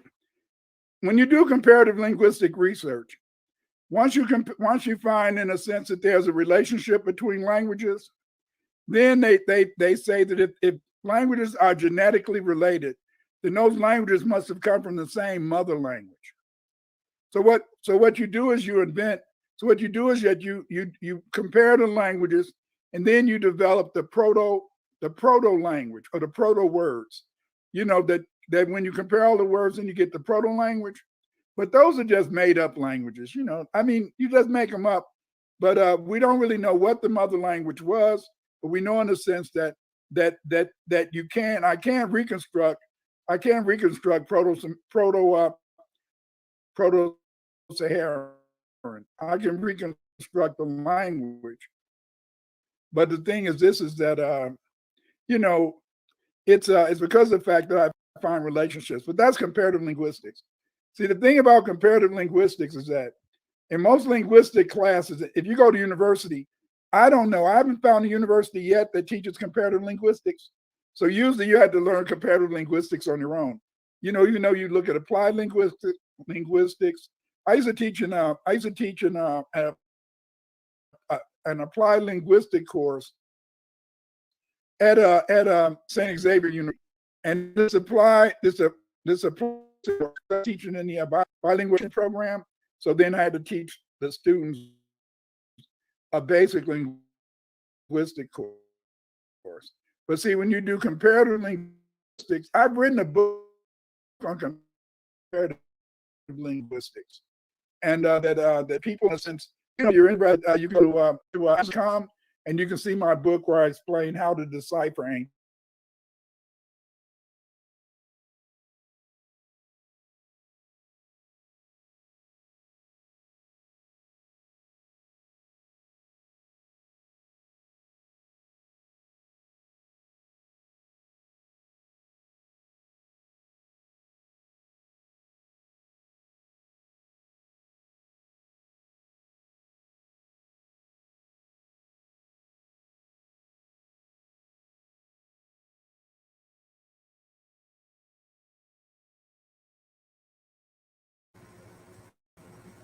All right, now I wanted to show y'all something real quick. I don't know what the fuck going on. I stepped away for a second. I had to go do something, right? But so, all right. So this is from the children of Mu, right? And a lot of people discredit Churchward research, right? But Churchward is using the same linguistics that deciphered the Mayan language that all of these niggas is using from the 1900s. He used the same goddamn linguistics. The same nigga who deciphered the Mayan calendar, or not the Mayan calendar, I'm sorry, because that haven't been deciphered, but the Mayan language, right? So when you get into it, so we got English, right? The alphabet, right? Right? And then you got Mu, right? Then you got Mayan, right? Then you got Egyptian, right? So this is the Lemuria language, right? You see the same, if you see a cross, right? You see similar symbols, right? At the first, which would be the A, right? Then we see the B, right? The B is, besides it has one extra symbol added to the Egyptian symbol, the Mu and the Mayan B is the same. And then the Egyptian B will be similar, but it just added another symbol to it, right?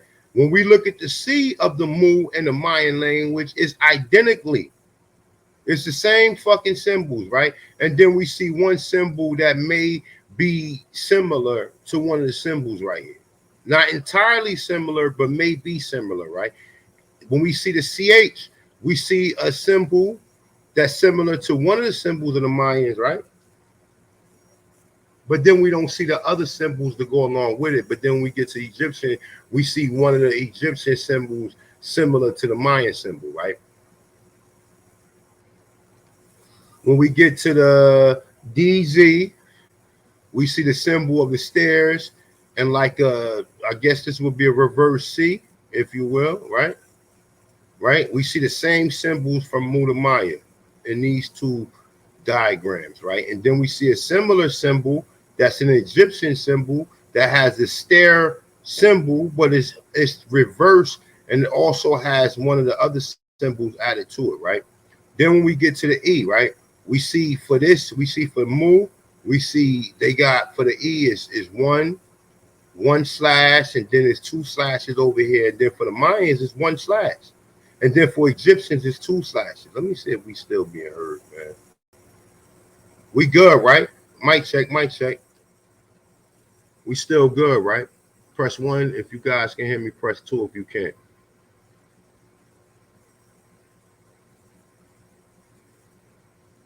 I put the link in the chat room if anybody want to come in and chime in on what I'm saying. So you're more than welcome to chime in. You already know the rules. So, you know, if anybody want to chime in, they go to the link. So back to what we was talking about, right? So then even when you get over here, now the Mayan, the Egyptian language or the Egyptian so-called I is similar to the Mayan and Mu'ai. It just don't have, like this one has 3 slashes and 2 slashes next to it. None of these diagrams actually have a diagram where there's a symbol that's presenting 3 slashes, right? So then we get to the K, look at the K on the Mu, and look at the K in the Mayan. We can see that there's some variations, but then we get over here, we can see that some of these symbols are identically with these symbols, okay?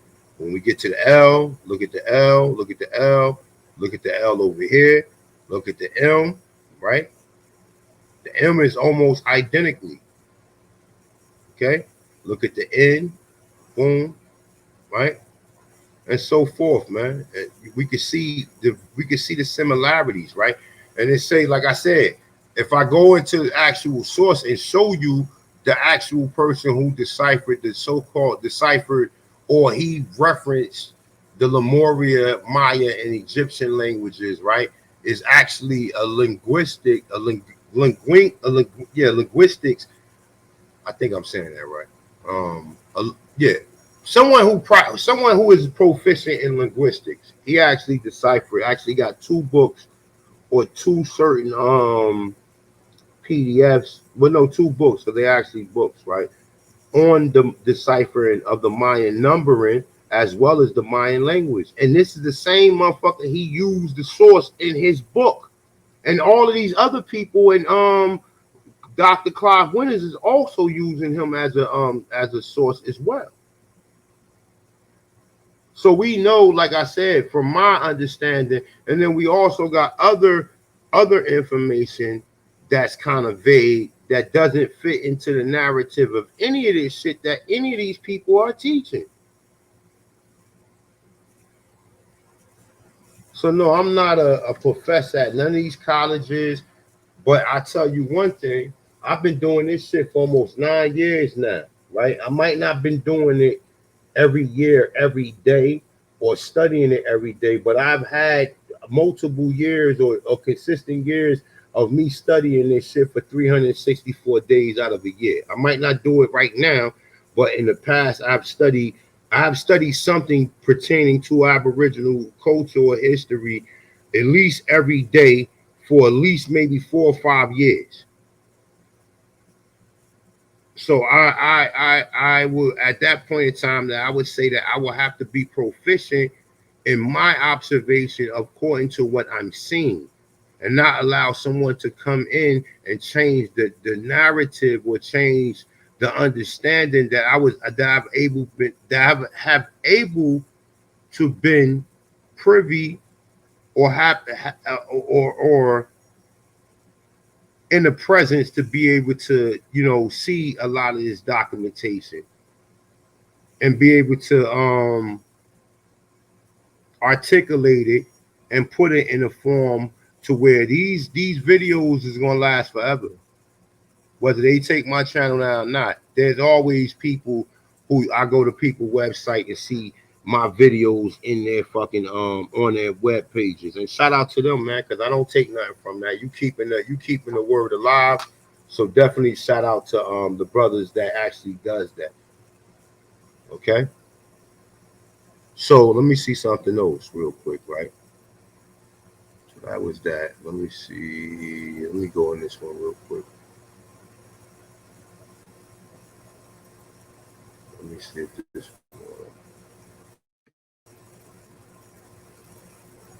No, all right, that's not taking me where I want to go. Give me a second. Let's get it. Let's get it. Hit that like button, motherfuckers. Where the fuck you come from, AP? Peace of the God. Just the back door unlocked. Oh, yeah. I knew you was coming in, brother. I told you I don't leave it unlocked for you. Yeah, I came on in. So even when you get into like, let me see something. Hold up. All right, this is not what I'm looking for. Hold on 1 second. Let me.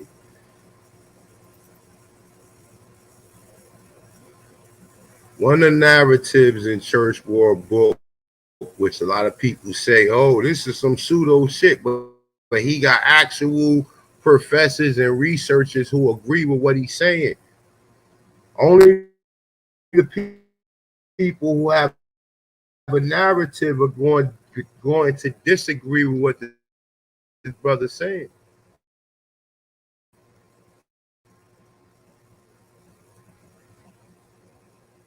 The part where he talks about the Americans, reside in America, that we know as the Africans, and how the Africans actually got over there to Africa. You know what I'm saying?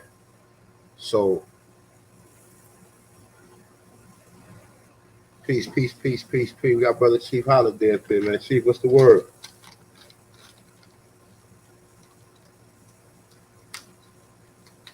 Y'all mute yourself, Chief.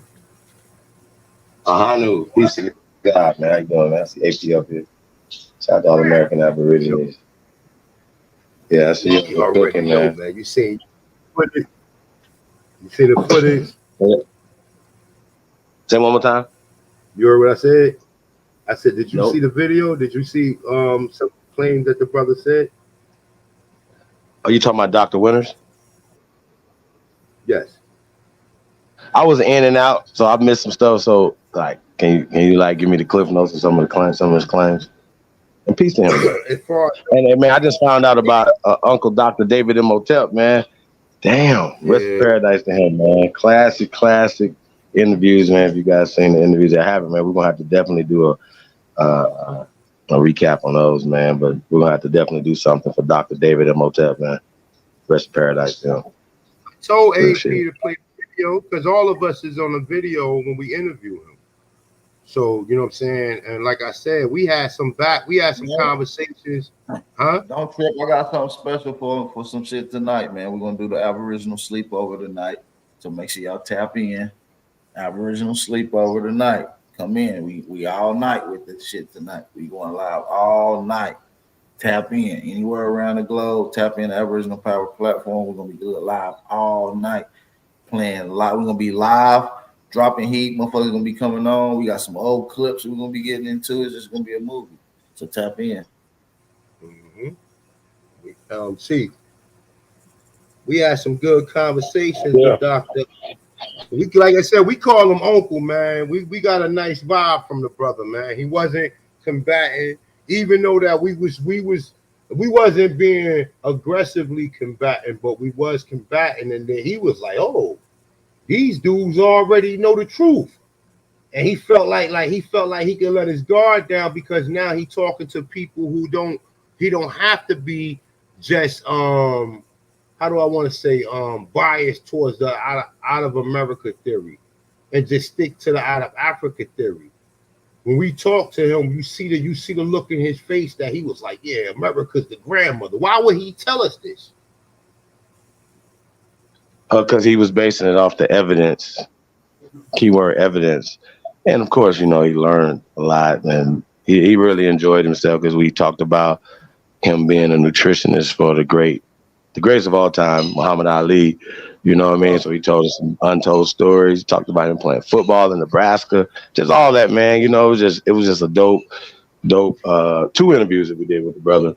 And yeah, man, just rest in peace of him, man. And you know, our condolences go to his family. You know what I mean? That's a fact, bro. Yeah, we got this. You know what I'm saying? We got this thing. You know what I mean? Shout out to Jaguar, man. What Jag at? Man, horse. Jag quite chilling, man. But yeah, man, you know what I'm saying? And like I said, I have to definitely give the respect to Clyde Winters because whether or not he agreed with these people actually being directly from America, they was here and they presented technology, and he got a lot of scrutiny by just putting black faces on the Mayans and the Olmecs and some of these so-called nations that was in America. Whether we agree entirely with how he present that is a whole nother story. But he has gotten criticism. He has been put under scrutiny from the academia institutions. So shout out to him for being heroic to be able to present this information so that you can do your own information based on what he already then did. So definitely shout out to him, bro. Yeah, man. Nah, for sure. Can I take that part? No, you can't do that. You know, bro.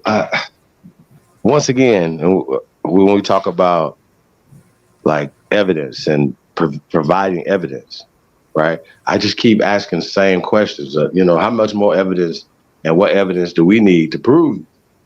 Which we don't need to prove shit to anybody, but the reason why we tapped into these other ologies and things of that nature is because we were confronted at all levels of resistance, right? In every turn, hey, this, you don't have this, you don't have this, you don't have this. And at this point now, I can say in the public that America is older than Africa and Americans are older than Africans. And it hurts because they don't have a comeback for that. We don't have to go back and forth with them. We have what they don't have is called evidence.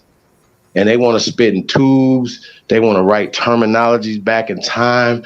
They don't even know what Africa means. I was on a panel with 2 Africans last night, right? And a bunch of other pandoodles. And I asked them a simple question. What does Africa mean? And I made it easy for them. I said, Cub means land. And they still couldn't come up with the name of it, bro. They're still live probably right now, confused. Bro, they don't know what hit them. And the problem is because it's the ancestors speaking. They're never going to win. It's never going to happen. This awakening is lit, it's up. And you know what they were saying?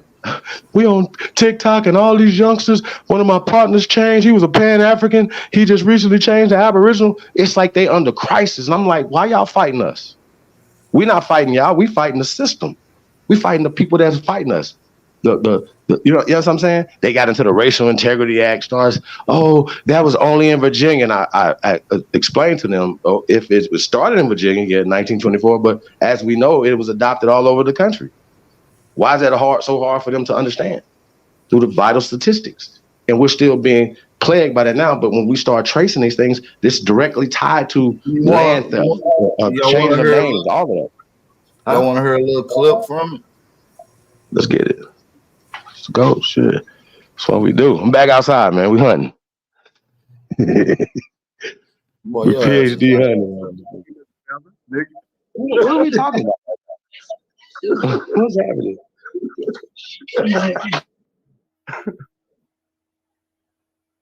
We talking about you. Next time you sitting over there on that couch with, boy. Like, why are you doing this, bro? Sue Young over there. Tell that you're intelligent enough to know that what you're question everything. You already trolled. What y'all telling me is that y'all just gonna disregard the archaeological evidence of niggas in America. That's what we doing. Where's the archaeological evidence? Y'all just gonna disregard the miseducation system. Y'all gonna disregard the misclassification of American Indians. That's what we gonna do. And y'all just gonna disregard. Okay, I got y'all. So y'all just gonna disregard that the definition of American is the copper-colored Aborigines. Is that we just gonna deny? Bro, what are you talking about, man? Hey, bro, what are you talking about? Tia Miles, the Aboriginal scholar lady. Talk to who? That's the information y'all stole. Y'all stole from that lady's information. Bro, what's your grandmama tell you, man? What's your grandmama tell you? Cynthia G gave y'all her all the. Hey, where your people from? Yeah, we know. We heard. Where your grandmama from? Where your people from, bro? Kampala, Uganda, baby. Yeah, check that out, nigga. Okay. Yeah, check that out. Oh, so this Uganda. Check that out. Yeah. Check that out. Hey man, shout out to Uganda, man. Yeah, shout out to Uganda. Yeah, doing way bigger things in the Aboriginal movement. Hey, bro, like I need you to understand. Why you must have got those niggas hot, Chief? What you just said to these niggas? It's called Latin. Latin is the language of this land.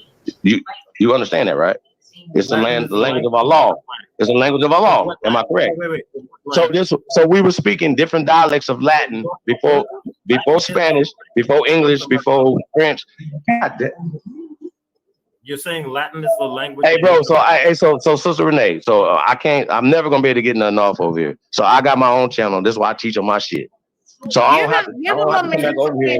Like I said, I'm an expert in this, and I'm trying to explain something. This brother still running his fucking mouth, which is crazy because he don't know what he's talking about. So I'm telling y'all that Latin is the language of this land still today, and that the language that we're speaking right now was created in the 1800s as a trade language, just like Spanish, just like French, and it was taken there. It wasn't brought here. Respect that or check it. And I don't see this is what I like to do. I don't have to pull up stuff and do all that. Y'all do because y'all students. I'm not a student. So I think y'all need to do that. Don't tell me to go pull up some shit that I don't have to pull up because I've been doing this that long. I don't have to do that. So the language of this land is Latin, which has been anglicized and called Latin. Okay. So I understand it's hard and hurt that y'all, Renee, for you to be such a black Power Ranger, that you have the white man's brain in your head. Okay, now that you got to say I'm gonna learn you today. I'm gonna learn you today because you try to call me a pseudo. But I'm saying we're not doing all that. Let's stay focused. We're not doing no personal stuff. Let's stay focused. You sound like your name is Karen around this bitch right now. Now that you got to say what you wanted to say, can you please just what I said. Up the information showing that American English is indigenous to this land? I'm sorry. Can you please do your homework now? Can you now pull up? Hey, I'm sorry. Can you please do your homework right now? Source? Can you now pull up the source? No, I want you to pull it up. I'm not I'm not on the computer, man. I'm not sharing it. I'm gonna need you to pull it up. I got you. I'm gonna need you to pull it up. Nothing shows that. I couldn't pull nothing up. That means that you don't. That means that you don't know how to research this. That means that you don't know how to research. Find it. I got you. That means that you don't know how to research. You can't look on another phone. That means that you laptop or computer. No. I've said what I said. Why I gotta say anything else? American English. Wait. I said what I said. That's what you said. I said what I said. And it's not. It is not. What I said. That's not true. I literally said what I said. I know you said what you said. That's all you got. That's all you got. Yes, that's all I got. Okay. Who's gonna listen and believe something that's not true? You okay with that? Let me ask you a question. You okay with people believing something that's false? I got you. Who brought Latin here? You believe in something? You believe in something that's false? You tell me. You tell me. You're the linguist. You don't believe nothing I say. You are the linguist. I'm student. So we always spoke Latin. So wait a minute. We always spoke Latin. I'm teaching you right now. You being bad. I'm trying to pin you down. I'm super clear. I'm going by your claim. I think I've been super clear. You the language we speaking was created here. You said you're an expert, and you said you're a linguist. So can you provide? Yes, you did. Yes, you did. You say, do you not remember the stuff you say? I do. You keep twisting my words. You keep twisting my words. I'm not lying on you. No, I never said I'm a linguist. I said I'm an expert. Oh, okay. So you're an expert. I'm not a linguist.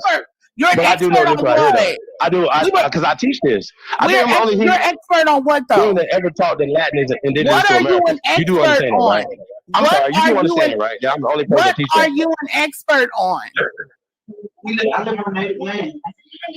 I don't know what do you mean? You said what am I expert on? I'm whooping your ass right now. I'm an expert in that. And I've been your teacher for a long time. Everybody can hear that's false. Everybody can hear that's 1 billion percent. Sister Renee, you're asking questions without you don't know. You're asking with a question mark.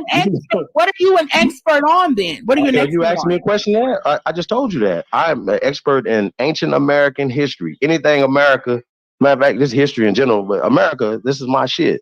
And right now, I'm telling you what I'm saying, and you're not accepting it because it's hard because you believe everything these crackers taught you. That's fine. What? And you probably got an A+ in African American studies. Good for you. But that's CIA, and it's interesting that you still haven't done the research on that. I don't know why y'all so ducking this COINTELPRO conversation, and all y'all do is pull up a piece of document that was written by these crackers. COINTELPRO for a decade. Ma'am, I told you about petroglyphs. I told you about Latin. I want to show how these pseudos do. I want to show how these. He cannot back up anything he said. So what they do is jump around. They jump here, jump there, jump there, jump there. Wow. No. That's why you got to try to nail them down. Because this is what they do. Now he's bringing up COINTELPRO in the conversation where he did say he's a linguist. He did say he's an expert. He did say American English is indigenous to this land. He said all of these things. This man said all of this stuff. I want y'all to understand I can speak a couple languages, but I'm not a linguist. I got you not understand different shit, but I'm not a linguist. But I told you I'm an expert. I did tell you that, right? I said that, didn't I? I actually said that, right? So you believe that they were speaking English in England in 1600s, right? Huh, Renee? You believe that? Renee, you believe? Sir, please be quiet. You know what you're talking about. Because if you this conversation is pretty heated. You know what I'm saying? Y'all should check it out. It's pretty dope. Shout out to everybody that's in the building. Let's keep 1,000 years older than anything in Africa. You want to keep running your fucking mouth. You want me to pull up a book for that, right? That's what you want me to do. No. You want me to pull up a book, though, instead of saying we can go to nature, we can go to science, and we can do all this stuff. We can break all this down. But y'all are not ready. You're not ready because when I asked you that. Again, you're not showing any artifacts. You're showing a video. Now, we haven't seen the video yet. Maybe the video may have artifacts in the video. I don't know. Now, is what you're saying, does the video have artifacts in the video? Is that what you're saying? Because if you don't have any artifacts personally to show, you're not trying to hear that. Real fast. Can we get the video in, though, today? Like I was gonna play it tomorrow. That's crazy, bro. Can we get to the video? Man? Watch this shit, y'all. These motherfuckers is agents. Published. What year? Yeah, I can actually tell you because I have one. Give me a moment.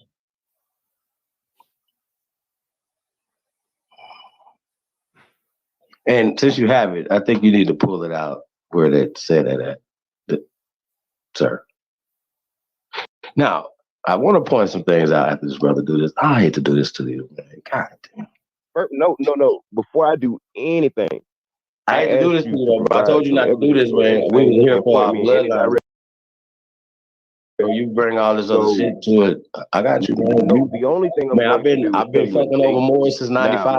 We're gonna do information tonight. We're not. You ain't finna jug me for a jig. You may be going to that Moore's Rolodex back there. You can talk to me. You can talk to me like a normal person, and I'm going to respond like one. But what you're not gonna do is just left, man. No need to go left, bro. You making this about religion and hold up. I didn't mind, and I agreed to tell you a date. But I ain't say nothing else about it. None. I ain't finna read you tonight. Ain't no lullabies tonight. I asked you a question, bro. Nah, you said that was pretty simple. Read it, brother. Read. Because I haven't read the Circle 7 in some years, man. Oh,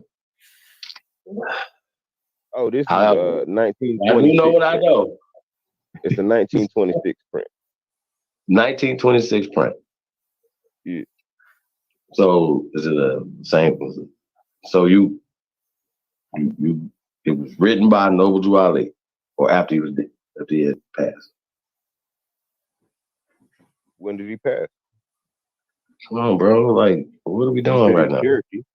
So I know this. I know all this, man. Like, he wasn't in the Moor. He wasn't in the temple. He didn't have that science when he was born. His mama and them didn't teach him that. We ain't got to go there, bro. I know what I'm talking about. So I'm asking, bro. Like, so we ain't got to. I don't want to even get into the Circle 7, but you want to. Did Noble Drew Ali write this book, brother? No, I don't. You mentioned Noble Drew Ali. You said he was Cherokee. What I told you was inside of the Circle 7 Quran, which is his stuff. Bro, I was just trying to have a basis of who you are and what you know, bro. That has no. He never said we was from Africa. I dispute that. Yes, actually. Well, how do you dispute that with what? What do you dispute that with? Okay. Your feeling? I initially need you to pull it up. I need you to show me where he said it. What you were trying to show me, but you couldn't do that.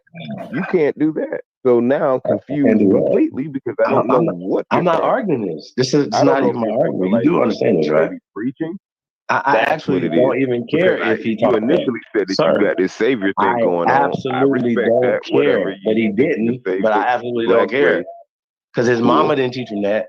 Okay, did his mama and his grandmama teach him he was from Africa? So outside of being a savior, you're also the American savior. I guess I will now assume a historian. Oh, God. Brother, right? I am the historian. So I'm supposed to trust the information. What's happening right now? Pay attention. But you're not providing me any information. Yet you're asking me to provide you with information. No, I don't want to care. I don't care about that. How about this? No. My bad. How about this? Let's get off of that. It's not an even exchange. Right. Whatever you're saying. Okay.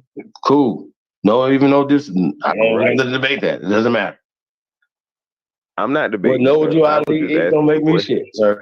Whatever you talking about, I am not a Moor, and I'm not in the Moor Science Temple, but I do understand the science in that, and that's what I wanted to let you know. Do you understand the science in that? You can go into all the out of Africa mumbo jumbo, Asiatic black man, mumbo jumbo. There are records to back up anything that I say regarding that. Nothing you do know that. So you do know who you're talking there about. There are no records whatsoever. You do know who you're talking about. Transatlantic or sub-Saharan slave trade. You're saying there's no records from no countries at all on Earth? How about this? That's your claim? I said what I said. That's your claim? I said what I said. For real? I said what I said. Brother. I stand by my statement that the American I'm not saying you can stand by it, on it, or under it. That's up to you. In America. I'm asking you, You're This is the saying that land of there's the free, the home of the no brave, brother. evidence of any slave trade at I, all you know what I, you know whatsoever? what, you know what the burden of proof is on? Nothing?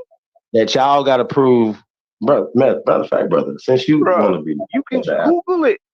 You can I'm Google slave trade. That my is man, the beautiful thing about the internet my man. and the You have web never heard of? Did of you hear the what I said? internet. Bro, you can just literally type in black slave trade and something will come up. You can type in African slave trade. You can type in specific countries nowadays because people know who these countries are, or at least they can find names. They can just type in Africa. See, the problem is with these guys, right? That they haven't done real research. Because if they have done real research, they would see that most of the research that they are regurgitating is research from people who has an agenda. See, the agenda part in history is very crucial to your understanding. If you don't know they have agenda, then you'll go into like these people just trying to help us out and provide us with history. No, they're trying to provide you with history according to their narrative to tell you wasn't here so they can continue on with being the owners of this land. The average person, my man up there, don't understand that shit. These Pan-Africans don't understand. They don't want Africa, nigga. If they wanted Africa, nigga, all the Europeans would be in Africa today, nigga. Why don't they want to go to Africa? Why don't they want to go to no other land? Like they want to come here? Why? You tell me why. What is so important about the Amaru? You know what's crazy, right? And then, you know, anytime that they do their own genealogy, whether it's YK or any of those guys, right? They stop to a certain point here in America, then they'll take their DNA test, right? And then they'll tell them something about West Africa. Well, what I pointed out to them was that the countries in West Africa were created, colonized, so to speak, by free Aborigines from America that are still there today. So there's evidence of people coming back and forth since those time periods. So I explained to them when we're having these conversations, when you start talking about similarities, even foods and stuff, you know, once again, it break down as far as the foods, and we say that. So they say, where's the book for that? And all this other stuff, as opposed to them trying to go do any research on their own. So they want to just anytime, hey, pull up something, right? And y'all was so crazy, they didn't want to play the video. Because they said that this was, y'all got to hear it, bro. It's crazy. It's so crazy that I can't fathom the craziness in it. Why they didn't want to play it. The fear, the sheer agent behavior, bro. At this point, I'm almost certain at this point. You know what I'm saying? That these people are not fighting for the best interest of our people. That they're actually fighting against the best interest of our people, because they feel that we're an issue, and they can't even pinpoint what we're saying is wrong, because they don't know what Africa means. And anytime that they say something about black, I literally point out to say, okay, listen, when we're saying that we're Aboriginal, we're not excluding ourselves from the so-called black people or so-called African Americans, right? We got into they brought up, that guy that's talking right now brought up, another guy brought up the Racial Integrity Act of 1924. He brought it up as if it was only in Virginia, bro. Y'all got to do your homework with how stupid that conversation would be. And I pointed out to him, right, that it was adopted across the country through vital statistics. And if it's across the country right now, it's a national thing. At some point, it had to have happened. If it started in Virginia, we all have been misclassified. It actually said that the Racial Integrity Act didn't have nothing to do with African Americans.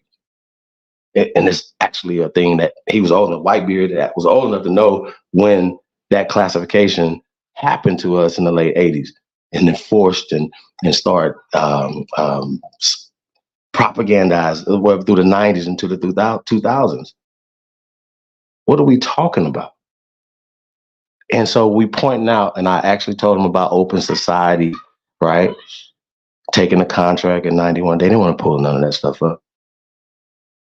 They wanted me to pull up some bones. They wanted me to pull it, but they didn't want to see it. They didn't want to see the actual footage of it, actual reconstruction of the bones, the actual archaeological digs, right? Because he had pulled up some petroglyphs that were 12,000 years old, which I had said that the petroglyphs, we are the oldest writing systems on the planet here in America, right?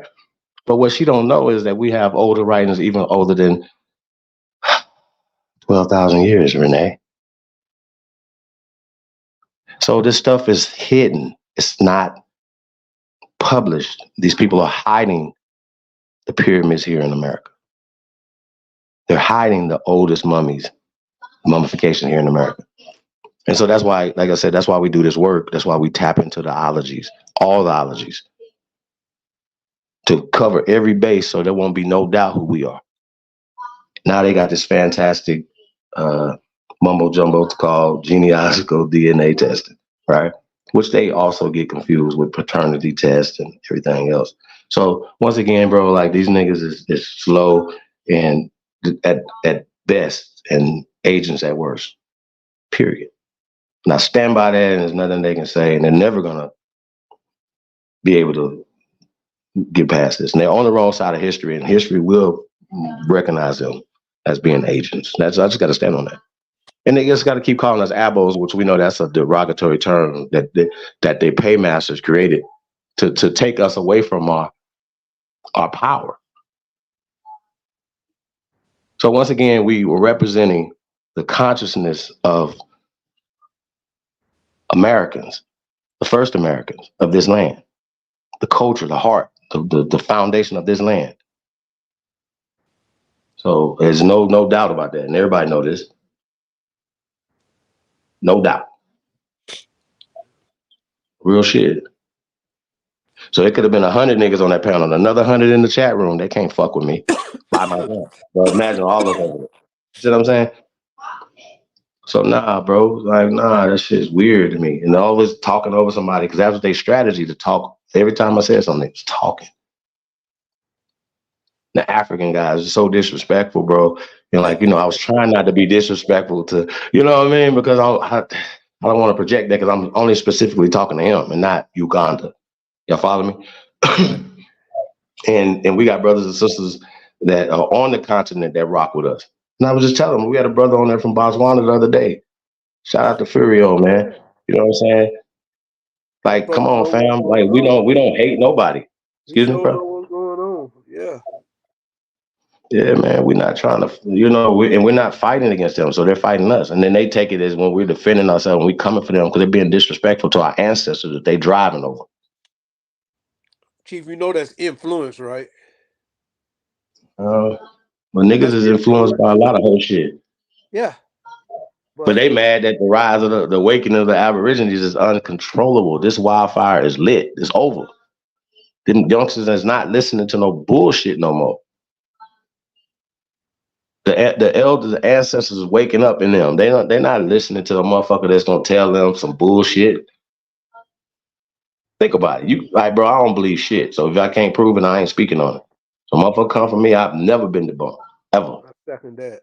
What y'all talking about? That shit crazy. Hell yeah. Ever, never. So when we're talking about ancient languages here in America, what'd you say, brother? But let's get into the bag though. You know what I'm saying? We got some masters up here, man. You know what I'm saying? Let's get into this bag. And I would like to play this video, bro, because they didn't want to play it. But I think our people need to see this. You know what I'm saying? Because I did play it. We've been playing the 9-minute clip, but it's a 45-minute clip, y'all. But I think it's so important. And then have the brothers on here break it down and be able to, you know what I'm saying? Like this motherfucker is one of them ones. But like I said, we have to decode even the little madness and stuff that they try to slide in there. The facts are here's the data. Here's Luzia. Right. You can't get around this right here. Can't get around the evidence of human occupation. Whether it's skeletal remains, is still going to show that human occupation was here for hundreds of thousands of years. Period. Cultivating, doing things. So we're not listening to them. But it's obvious that human occupation was here before Columbus. But in their mind, that was Tonto and them, that the Native Americans was here, and then I had to nail them down on that last night, bro. Like, okay, let's nail this down. How do y'all know that black people come from Africa first, when Europe is only 9 miles from there? And then I asked Renee how are pale skinned people African descent or Europeans African descent. She said, well, yes, used to be, but now because of recent changes and stuff, and you spit in the tube now, is the most dumbest shit. Renee, you are not this dumb. Sis, you not this dumb. Real sharp, real talk. I mean, at this point right now, come on. You can't be this dumb. Real talk. I hate to say that, man, but goddamn, bro, like, man, this shit crazy. Like the overwhelming evidence that we have, and then for them to be like, no, with nothing to back it up.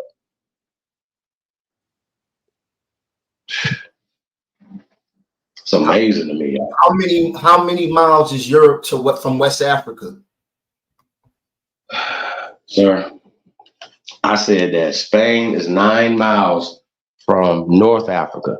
North Africa is still attached to West Africa. Weird ass boy. So how far is West Africa? When did the Europeans get to West Africa? How about that? Hey, real quick, man. West Africa is not important. What's important is, just like the brother said yesterday, all of the science that Africa is accredited from come from North Africa. Don't come from West Africa. The only thing y'all niggas claiming is fucking baboon bones and these fake ass linguistics and spirituality practices. All of the science and technology that for the advancement of human progress came from North Africa. And you niggas don't never talk about that, because you know that anything, you don't find nothing in North Africa that's in West Africa. Now, if any of you niggas want to take that debate, we can get that one in too. Well, let's speak on the fact that without West Africa, all of the inventions in the U.S. Hold on, bro. Let me.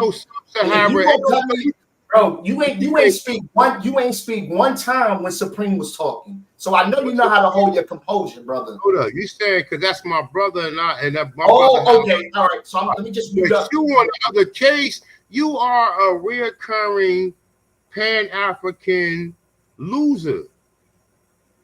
And you come around here like we supposed to be running around here gravitating towards what you saying, man. You already done been shown to be a pseudo, my dude.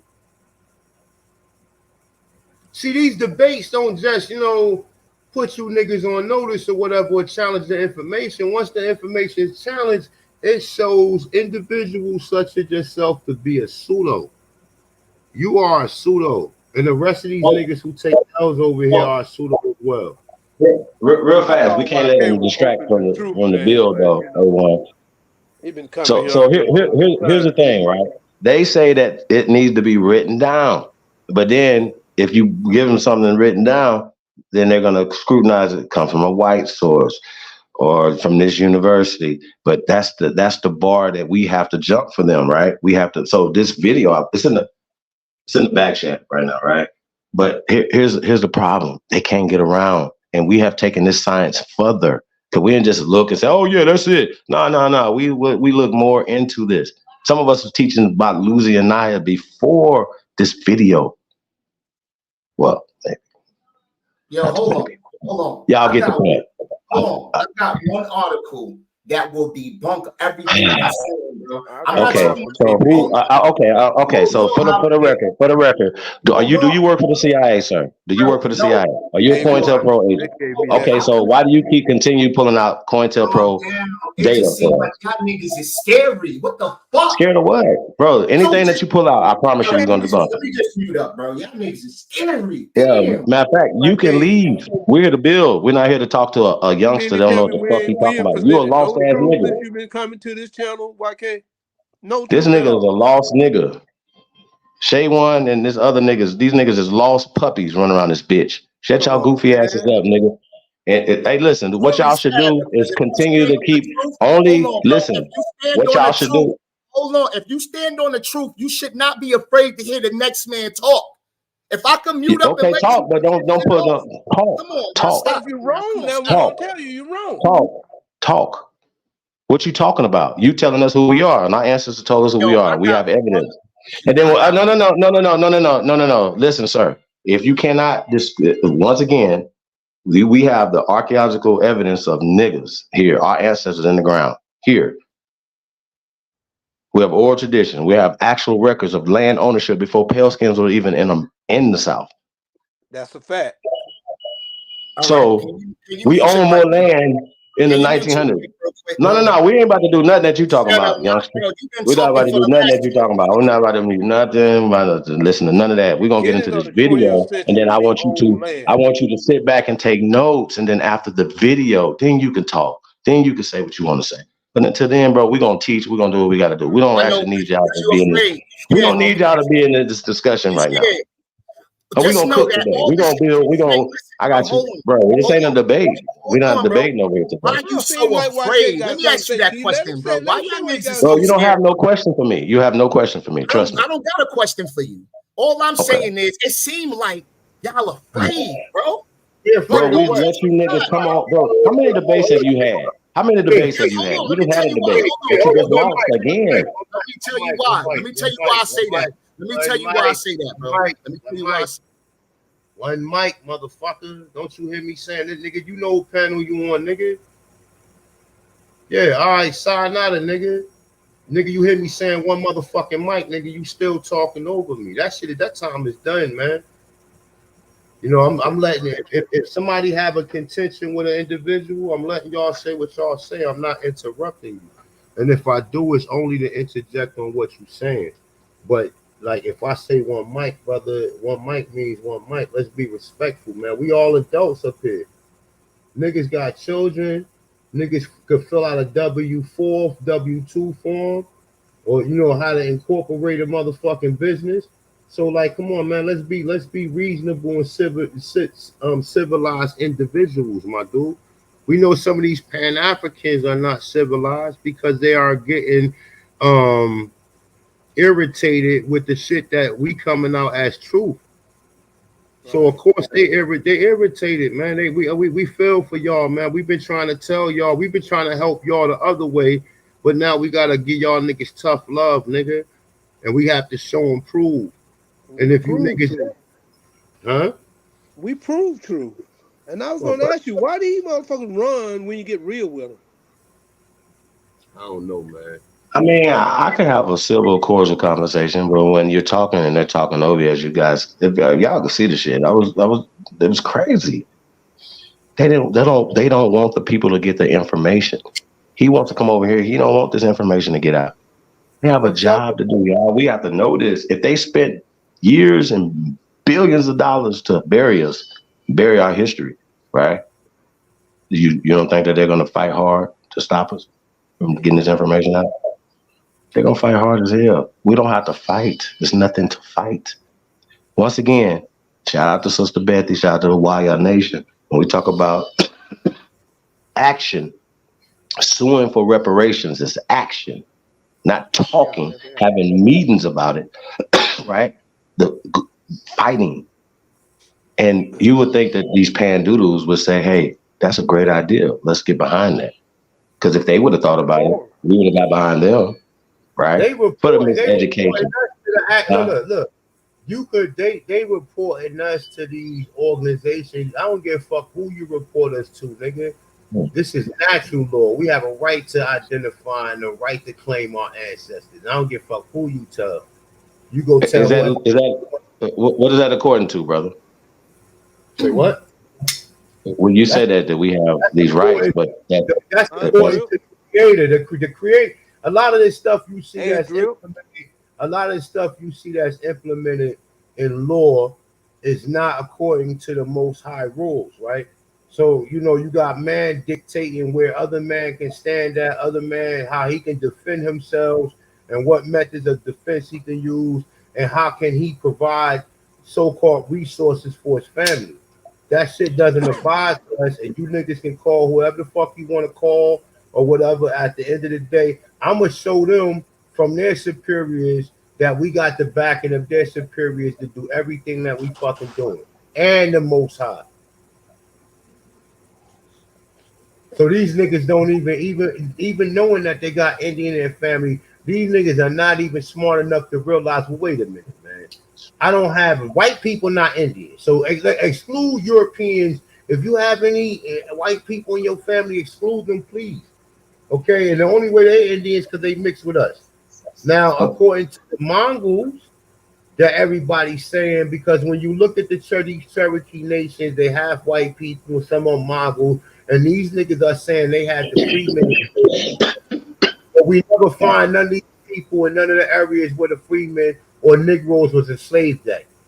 No. See what I'm saying? And they're using the Indian Removal Act to say, all right, well, we kicked these people off. This is the reason why you don't see Mongols in the South. That's some pseudo shit, bro. But A1, there was no evidence they were ever down there. I know ain't no evidence there, but they using the what's the name? The Trail of Tears. That's what they using to say why you don't see no Indians in the South, nigga. But that's only happened over a 20-year period, the late 1800s going into the 1900s. Once again, the time period where these people. They moved them all out. You think they possible that they moved them all out? Real fast. Wait, so you're not doing what, These Mike? people. No, we got it. That these people are pushing slavery after Reconstruction. They always go to sharecropping, which is after so-called slavery, because ain't nobody sharecropping, air quote, doing before the Emancipation Proclamation, right? So when we're having these conversations with these people, these people are programmed. They're gonna, not a coincidence. Reconstruction era, right? Jim Crow era. He's only talking about programming. Yo, can you and show once us again, something? Can we see something? bro, we show y'all. Let me ask you a question. What can I show you? Why can't? What can I show you? Let me see something. I'm you. Hold up. YK, hold up. Let's try to compensate YK with the answers. So YK, what was your first question you asked again, brother? I don't even remember, bro. You kicked me off. So what was it about? What was you talking about? Now, nigga, just ask a question 2 seconds. What, can I say something real quick? I'm talking to YK right now. YK, you just asked the question 2 seconds ago. What did you just ask, brother? You talking about just a while ago? Yeah, I said, why can't you show? Why y'all not showing nothing? Showing what? What more do you need to see? What the fuck you want to see, brother? I want to see the evidence that you was already here. So you want us to do a fucking lecture for your ass, nigga? Get kicked. Bro, hold on. I don't gotta do a lecture. I can show you right now. No, hold on, A1. Hold on. I gotta ask him what would be evidence for you, brother? First, you need genealogy. You need. Hold on. Wait. You got yours, right? So me and yours is not the same. Wait. Is me and your genealogy the same? Yes or no? Did you ask a question? Did you ask a question? No. I'm asking you. Is me and your genealogy the same? YK, is me and your genealogy the same? That's not the only thing I was saying, bro. Calm down. Okay. Well, what evidence can we prove to you? Go ahead. Let me tell you what evidence. If you could chill, just relax. Damn, you worse than root words. You got genealogy. You got DNA. You got narratives, historical shit. Y'all not showing us nothing but pictures that look like Negroes, bro. Just because y'all got brown people don't mean y'all people are the same. This is why he shouldn't be on here. Because, bro, we once again we now show way more than that. Show me. You just went through a whole. You done had too many debates, so you're not even learning from when you're getting your ass beat, right? Because you're still over here talking. So that means that you haven't learned nothing from those debates. YK, you're an agent. You the police, so I don't give a fuck about what you're talking about. Hold on. So basically what he's saying, so we know we're not talking DNA, right? And so we know we're not talking genealogy. So let's put that to the side. So I asked you a simple question. I'm asking you a question. I'm asking you a simple question. Can we get some science? Can we get to science? Yes or no? Why not, brother? Not off of shit that's made. Hey, bro, because matter of fact, everything you said, even the stories, let's put that to the side. Let's get only to science. No, I don't want to talk to you, bro. No. Okay, well, you should get off that because we're only gonna be talking about evidence and science right now. Okay, well, next we're gonna talk to somebody else. We don't have to talk to you, bro. We don't have to talk to you. We don't have to talk to you. There's no more talk. I don't have to show you. I don't have to show you anything, bro. Anybody on the channel? I'm gonna show you that. I'm gonna show you the scientific evidence. I got you. We'll let the experts speak then. We'll let the experts speak then. I got you. We'll let the experts speak then. Because you don't hear from me. And what we're gonna do with you, we'll I let don't you want to go in hear the it. I back. want to I see got it you with because my own we're not eyes. gonna let you Show talk me. over the I don't video. even have to hear you. Show me. Show me. I got you. I'm about Show to. me, brother. Show me, We brother. about Please. to. Show me. We Can I about say to. quick?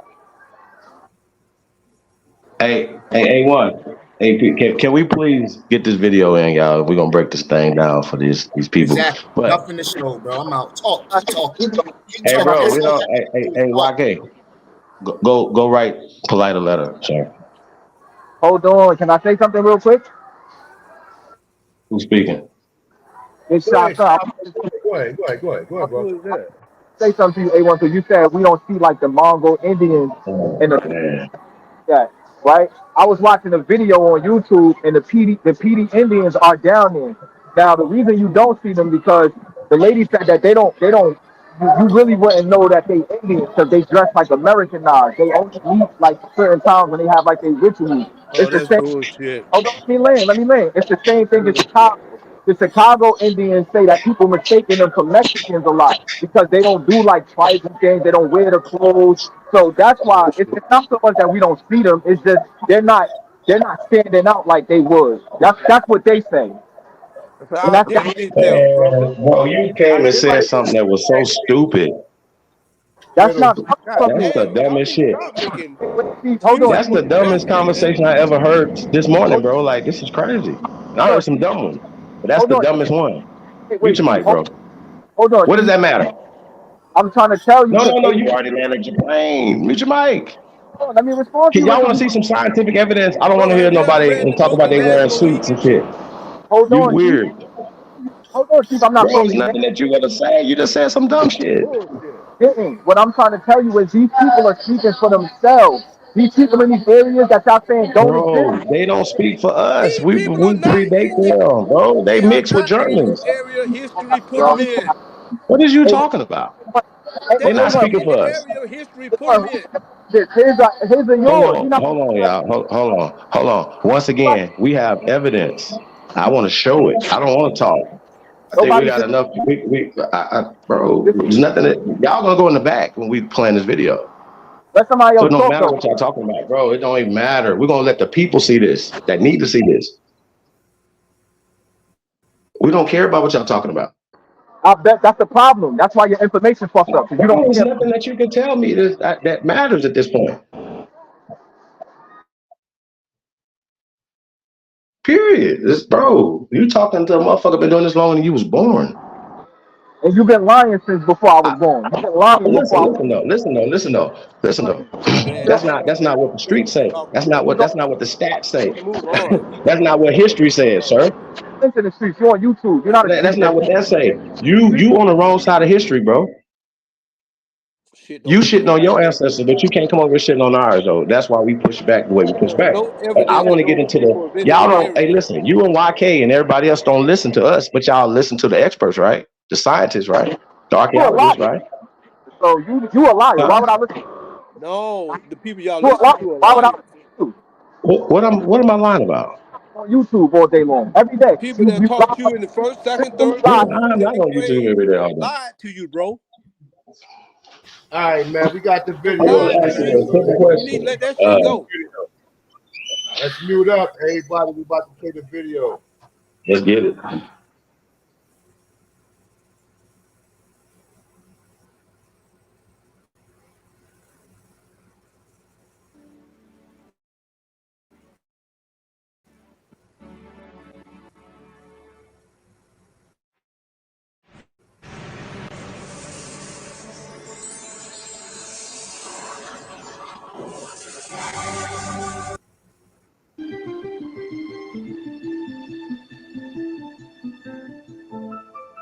The cast was then given to Richard Neve of the University of Manchester. He fully expected Luzia to be a Mongoloid, an ancestor of the American Indians. But then he fed the measurements into the computer. When we start running the computer and seeing the results, it was amazing because we realized that the statistics, the quantitative analysis we were doing was not showing these people to be Mongoloid. In fact, the analysis was showing these people was anything except Mongoloid.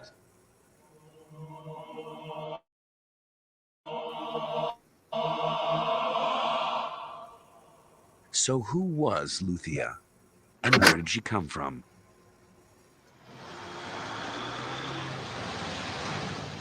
To find out, the skull was taken to a hospital in Rio de Janeiro to begin the process of reconstructing her face. The first stage was to make a three-dimensional CAT scan of Luzia's skull in order to build a replica.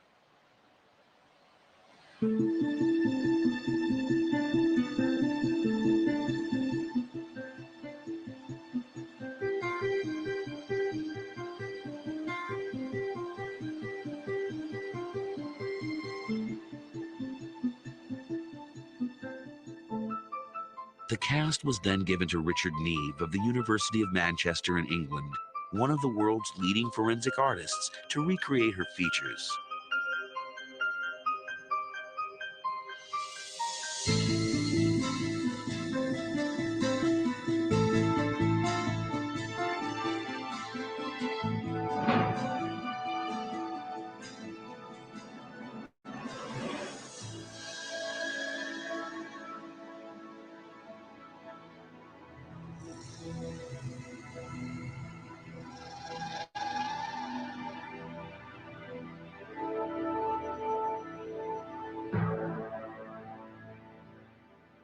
That to me is a Negroid face that has all the features that you associate with a Negroid face.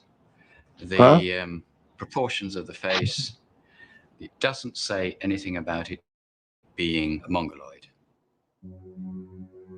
All right, so hold on. Pause right here for a second. Belongs to a race I gotta found say something. historically along the rim of the I gotta say Indian Ocean. something. Pause real fast. I gotta say In something. East Africa, in the islands of South Asia, 10,000 years ago, Chinese people was not Chinese people. According to the archaeology over there, they called Negritos. So hold on. So let's be clear. So before we get into more cap, right? When we talk about the Bering Strait mythology, right? Because it's not, it has been debunked. Real fast. So when we're talking about 18,000 to 13,000 years ago, right? In China, in Siberia, in Asia, in Europe, according to the archaeological digs, those people were also Negroes. So if anybody would have been coming across the Bering Ice Bridge during a time when niggas was selling, because that technology was available according to science, before, during, and after so-called Ice Age, our ancestors were navigating the fucking seas. We were mooring the fucking seas. We were trading. We were building all over this planet, according to science. Now, they have a mythology that says that Jackie Chan them, during a time period where Jackie Chan them didn't exist. Brad Pitt didn't exist 18,000 years ago. So even if you believe in a Bering Strait mythology that niggas was sitting on the ice until they was in the ice so long that they turned white, and this is how Tonto women are here, you are fucking insane. You have nothing to back that up scientifically. Nothing. So we understand that the BBC and them, they have an agenda to keep pushing their agenda. But the actual data, the actual bones in the ground, this is a Negro face. But they're going to have to figure out how to put in your mind that Jackie Chan existed 18,000 years ago, 12,000 years ago, 7,000 years ago, 2,000 years ago. The people in Asia were still niggas, according to science. The people in Norway, the people in Sweden were still niggas 2,500 years ago, according to science, not according to y'all dumbasses. So they're writing themselves back in history and they're putting it through books and theater and all this other bullshit. Repopulation, Chief? What?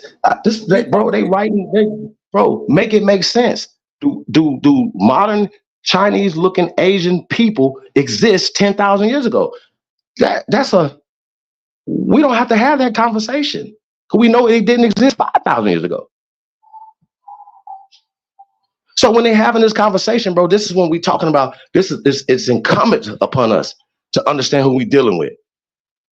The Zionist regime and all the stuff that they putting out through the universities, all this other shit is CIA.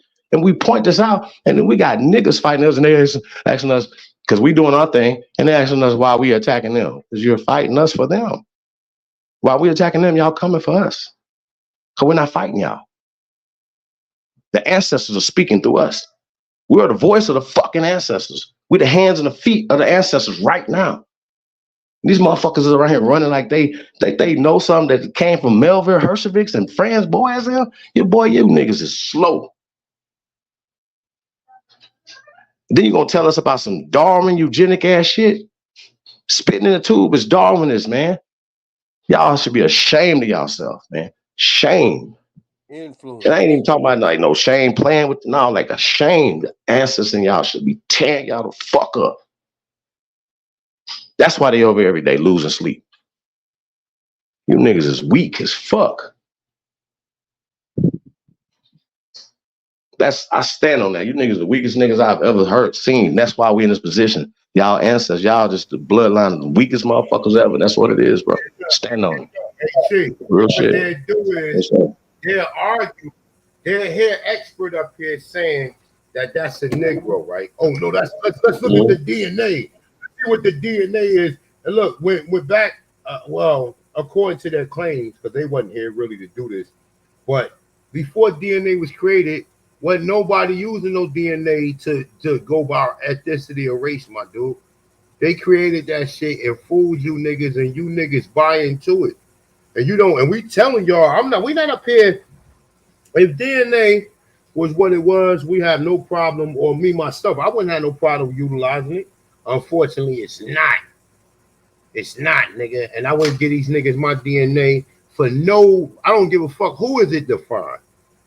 Hey, can I say something real quick, bro? As far as that DNA with Luzia, it's mighty funny that ancient DNA, according to them, is extremely fragile, and a lot of it has been easily contaminated. The reason why the process is so restringent, you feel me? But they didn't find the DNA when Luzia was first found and housed in the basement. But right after a fire happened at that location, and they moved the remaining shit that allegedly didn't get damaged to the next place, all of a sudden now they got DNA. Well, according to them, how fragile it is, the smoke alone would have contaminated whatever possible DNA they find. And niggas don't question shit like that. Like, if you know DNA, especially what they call ancient DNA, bro, 80% of this shit get contaminated. Now, you find no DNA in it at first, but soon as the shit catch on fire and they move to another location, all of a sudden now they find DNA, even though it was in an environment that had smoke and everything, which could cause which is a known to cause contamination amongst DNA specimens, especially ancient DNA. So, like, bro, that shit crazy, my nigga. Like Chief said, bro, we ain't even fighting y'all, bro. We fighting them and y'all fighting us for them and shit, and then wondering why we pushing back, how we pushing back. Mm-hmm. Look, I'm gonna tell you something that they don't tell you. They set all the great fires. Listen, hold on. Kusa. Hold up, real quick. I want to say this one thing, right? See, look, when you get into Luzia, they found 81 skulls. It wasn't just Luzia. It was 81. It was 39 women or 39 men and 41 women or men. So they had a bunch of different actual human remains to go off of. You understand what I'm saying? But the fact that they will go back and make it fit their narrative, bro. Like, these people are liars, man. And it's sad what lengths they will go through so we won't be able to claim who the fuck we are. And they totally trying to wipe out our existence, our history, our ancestry. That's like, come on, man. That's some fucked up shit, bro. Hey, what? Oh, my bad. I'm sorry, bro. I'm gonna be quick. And the brother K Glover L is correct with what he just said in the chat. One of the biggest contamination problems, especially with so-called ancient DNA, is human contamination for touching it with their hand. Now, think about it. Before they found DNA, like he just said in this video, this lady just palming the motherfucking skull with her hand, bro. Like it's a basketball. That's contamination, my nigga. Like, I didn't even, like, I knew that, but I didn't even think to think about that until the brother just brought it up in the chat, and he dead on. One of the biggest contaminations It's human contaminations to the specimen and shit. And she palming this But- bitch like it's a baseball, bro. But here's the problem with that, right? So they didn't have any from Go. They didn't have it, as you pointed out. They didn't have any from Go. Period. And so even when we start talking about them saying, "Hey, well, we can get traces of this from this," right? They're only once again the DNA testing, genealogical DNA testing, right, fits a modern classification for human beings. That now they even are putting mixed people in there. You understand what I'm saying? And we know that when we're talking about these admixture things, these are new. So as Sister Renee pointed out, now because of DNA testing, Europeans are not African descent. Asians aren't African descent. Right? Right? These people been See, lying. see, I see thought what's going on everything here? come from That don't make Africa, sense. Chief. That now how are we the only ones We've been that lied to heavily African descent? That's based off of classifications. That's based off of and misled. it's illegal. It's wrong. It's across the board. Like, you know what I'm saying? And so these people, like I said, who have an agenda at this point right now, you're either super slow or you're a part of the agenda. And a lot of y'all are just free agents. That's just what it is, unfortunately. I want him to say this one more time. Yeah, you guys. It's a Negro face.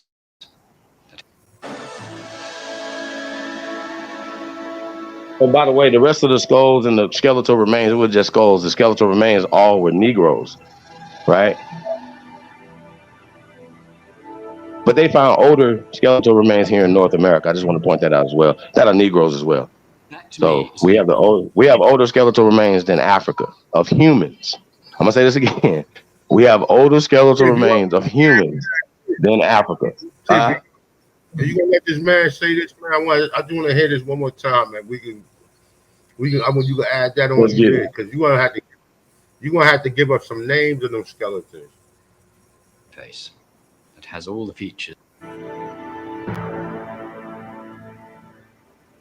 That to me is a Negroid face that has all the features that you associate with a Negroid.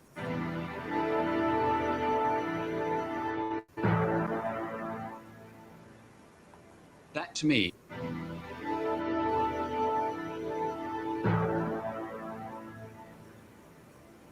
me is a Negroid face that has all the features that you associate with a Negroid face. The proportions of the face. Now, what school is he from? Look, Richard Neves, University of Manchester. So when the rest of these niggas come up here talking about some fucking DNA, when this nigga is clearly telling you it's a Negroid face, never mind what. This nigga is the expert at this. Oh, but the DNA can override what he been doing for 30 or 40, 50 years, right? The DNA can just override what he been doing and how he been classifying these skulls as he been putting a bust or recreating the features of the skull, right? He been doing this shit for years, and everybody been like, yeah, you're right, cheering them on. But now all of a sudden, that's not a Negroid, and it's some type of Mongoloid or a Negroid with Asian DNA. Let these niggas tell it.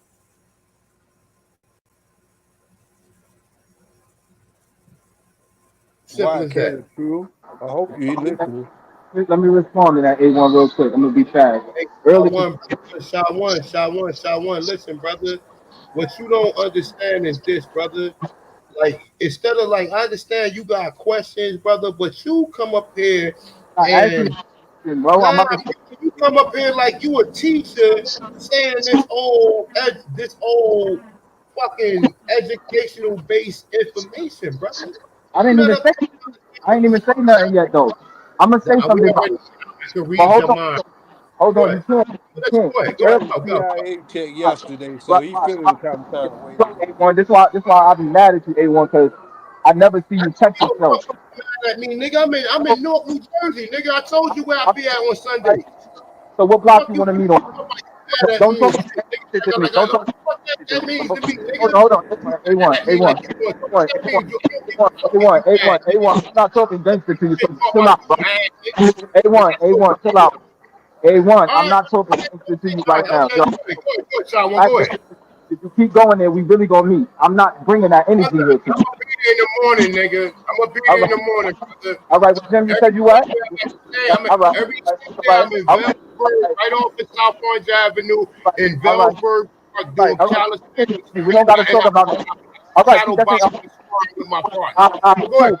Cool. We don't got to talk about none of that else, none of that on the internet right now. You know what it is. What I'm saying to you is, earlier today we both agreed that the Tasmanian people are not us. So even if this skull was Negroid, that's irrelevant. We know that the Australians don't share our DNA, and neither do the Tasmanians. Earlier, me and you agreed on that. So you saying that, oh, so what is a Negroid? So what? It was found in Brazil, Shy One. Hold on, Truth. What I'm saying I'm is, just saying it was found in Brazil, bro. I'm cool with that, but what I'm saying is even if it has Negroid features, that doesn't mean that it's the same as us. A1 already agreed with me earlier. The Tasmanian people don't share our DNA. He agreed with me. So don't sit up here and use this crutch of, oh, it's a Negro. So what? So what? That don't mean it's us. Stop doing that. Now he not going to keep it real and say, yeah, you know what? I did say that earlier that the Tasmanian people wasn't up. Like, come on, bro. Let's be fair. What we talking about? Don't agree. What do Tasmanian people got to do with what's shown on the screen right now, bro? Hold on.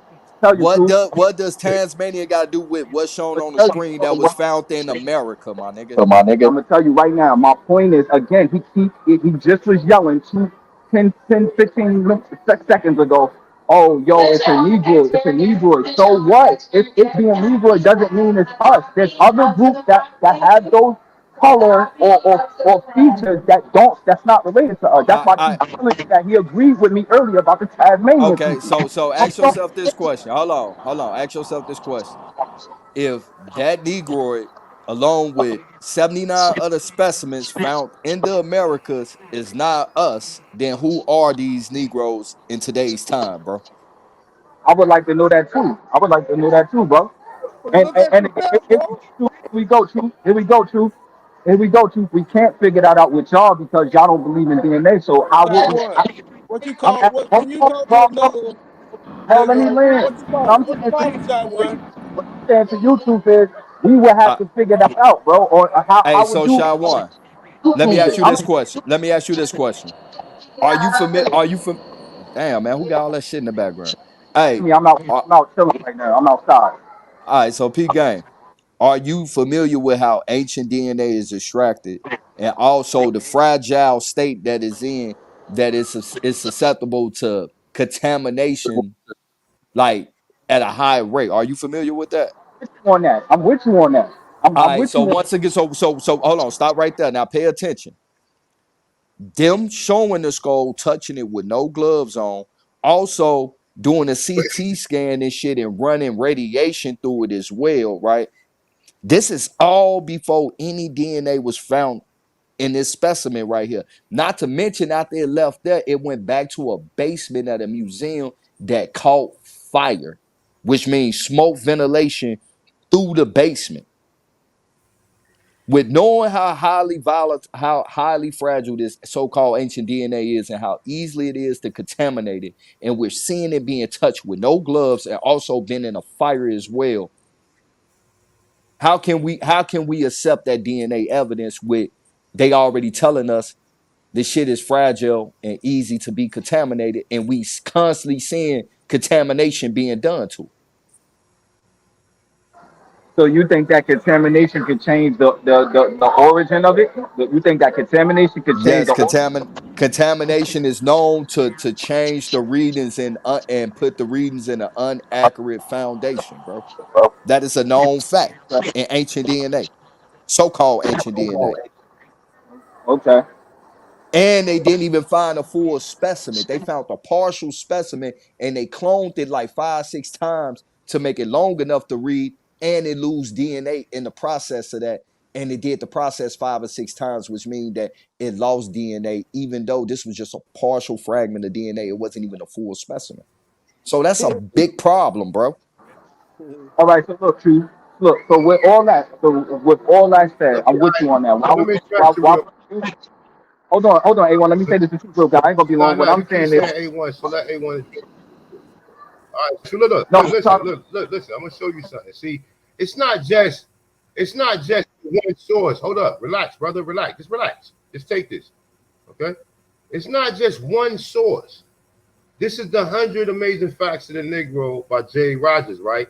And this is number 16, right? Number 16 goes into On the Presence of Negroes in America Before Columbus by Carlos Chavez Marquez. Says the Negro type is seen in most ancient Mexican sculptures. The Negro figure frequently in most remote traditions of some American pueblo. It is to this race doubtingly belongs to the ancient skeletons of very distinctive structures of the two or up to of the red American races, which has been found in various places from Bolivia to Mexico. Okay, now look, check this out. Here go another source. R.B. Dixon. This is Racial History of Mankind. This is page 400, 401, 409, 441, 49, 449. Dixon emphasizes the fact that there was an early Negro strain in Rhode Island, Massachusetts, and Central American Indians. Okay? So, like, we ain't just talking about no one source, my man. So you can't keep arguing just that one source. Now, if you want to see the rest, now check this out. Look, we can go into his actual book. Since you think that I'm up here pump faking, look. Since you think I'm up here pump faking, now we can go into his actual book, brother. I ain't think We nothing can go about into what he where J.A. Rogers actually derived the information. Where J.A. Rogers actually derived the information to put into that book. See, I'm a researcher. So I'm not just going to show you no meme without an actual fucking source. And I actually had to go back and translate it because the book is in Spanish. Okay? So you see, Carlos Chavez Marquez, Estudio Archaeology. This is archaeology and ethnographical. Okay? So when you get into his book,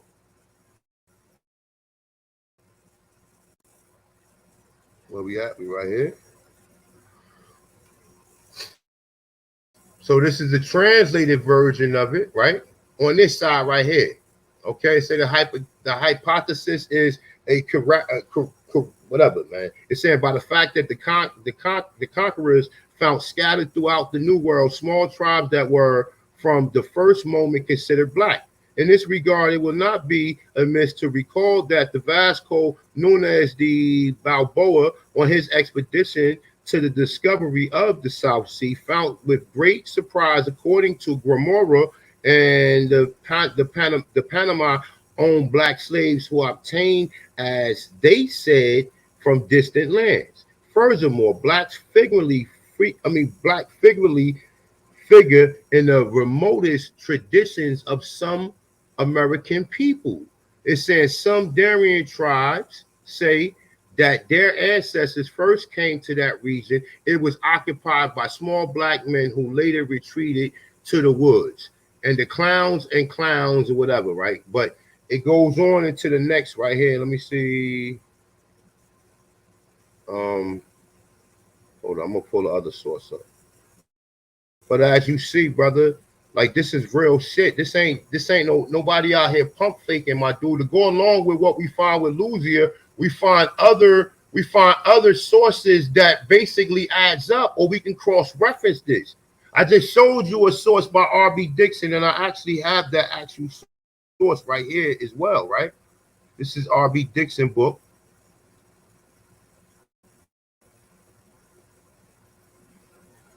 This is R.B. Dixon book, right?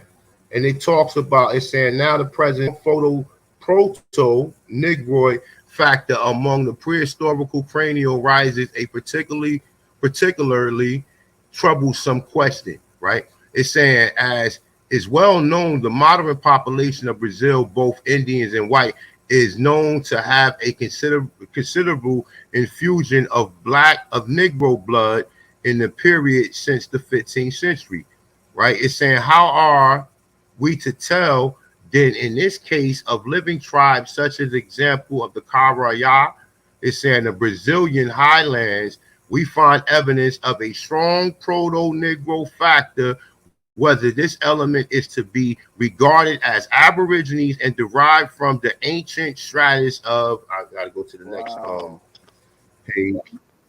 So come on, brother. It's like, come on, my dude. Like, I mean, this is what I beat your man up. Look, this is what I beat your man. I'm not a coincidence up with. This is what I beat him up with. Just number of sources, my dude. I didn't have to kind of like I didn't come to really play around. Right. So look, it said we can, however, be confident that That's good info. Say that again? Yeah, that's good info, man. Man, I don't be playing around, man. I know you don't. I'm showing you look, I'm showing you among the Pequots, the Nassau Garrett, the Massachusetts, and the Wapanaki, that it was already Negroes there in Massachusetts and Connecticut region where them people reside at today, nigga. The same thing with Brazil. We can cross-reference Luzia to what Jack Forbes said in his book, that they found Negro deterrents in Brazil. Now, the thing about Brazil is this, right? This is the thing about Brazil.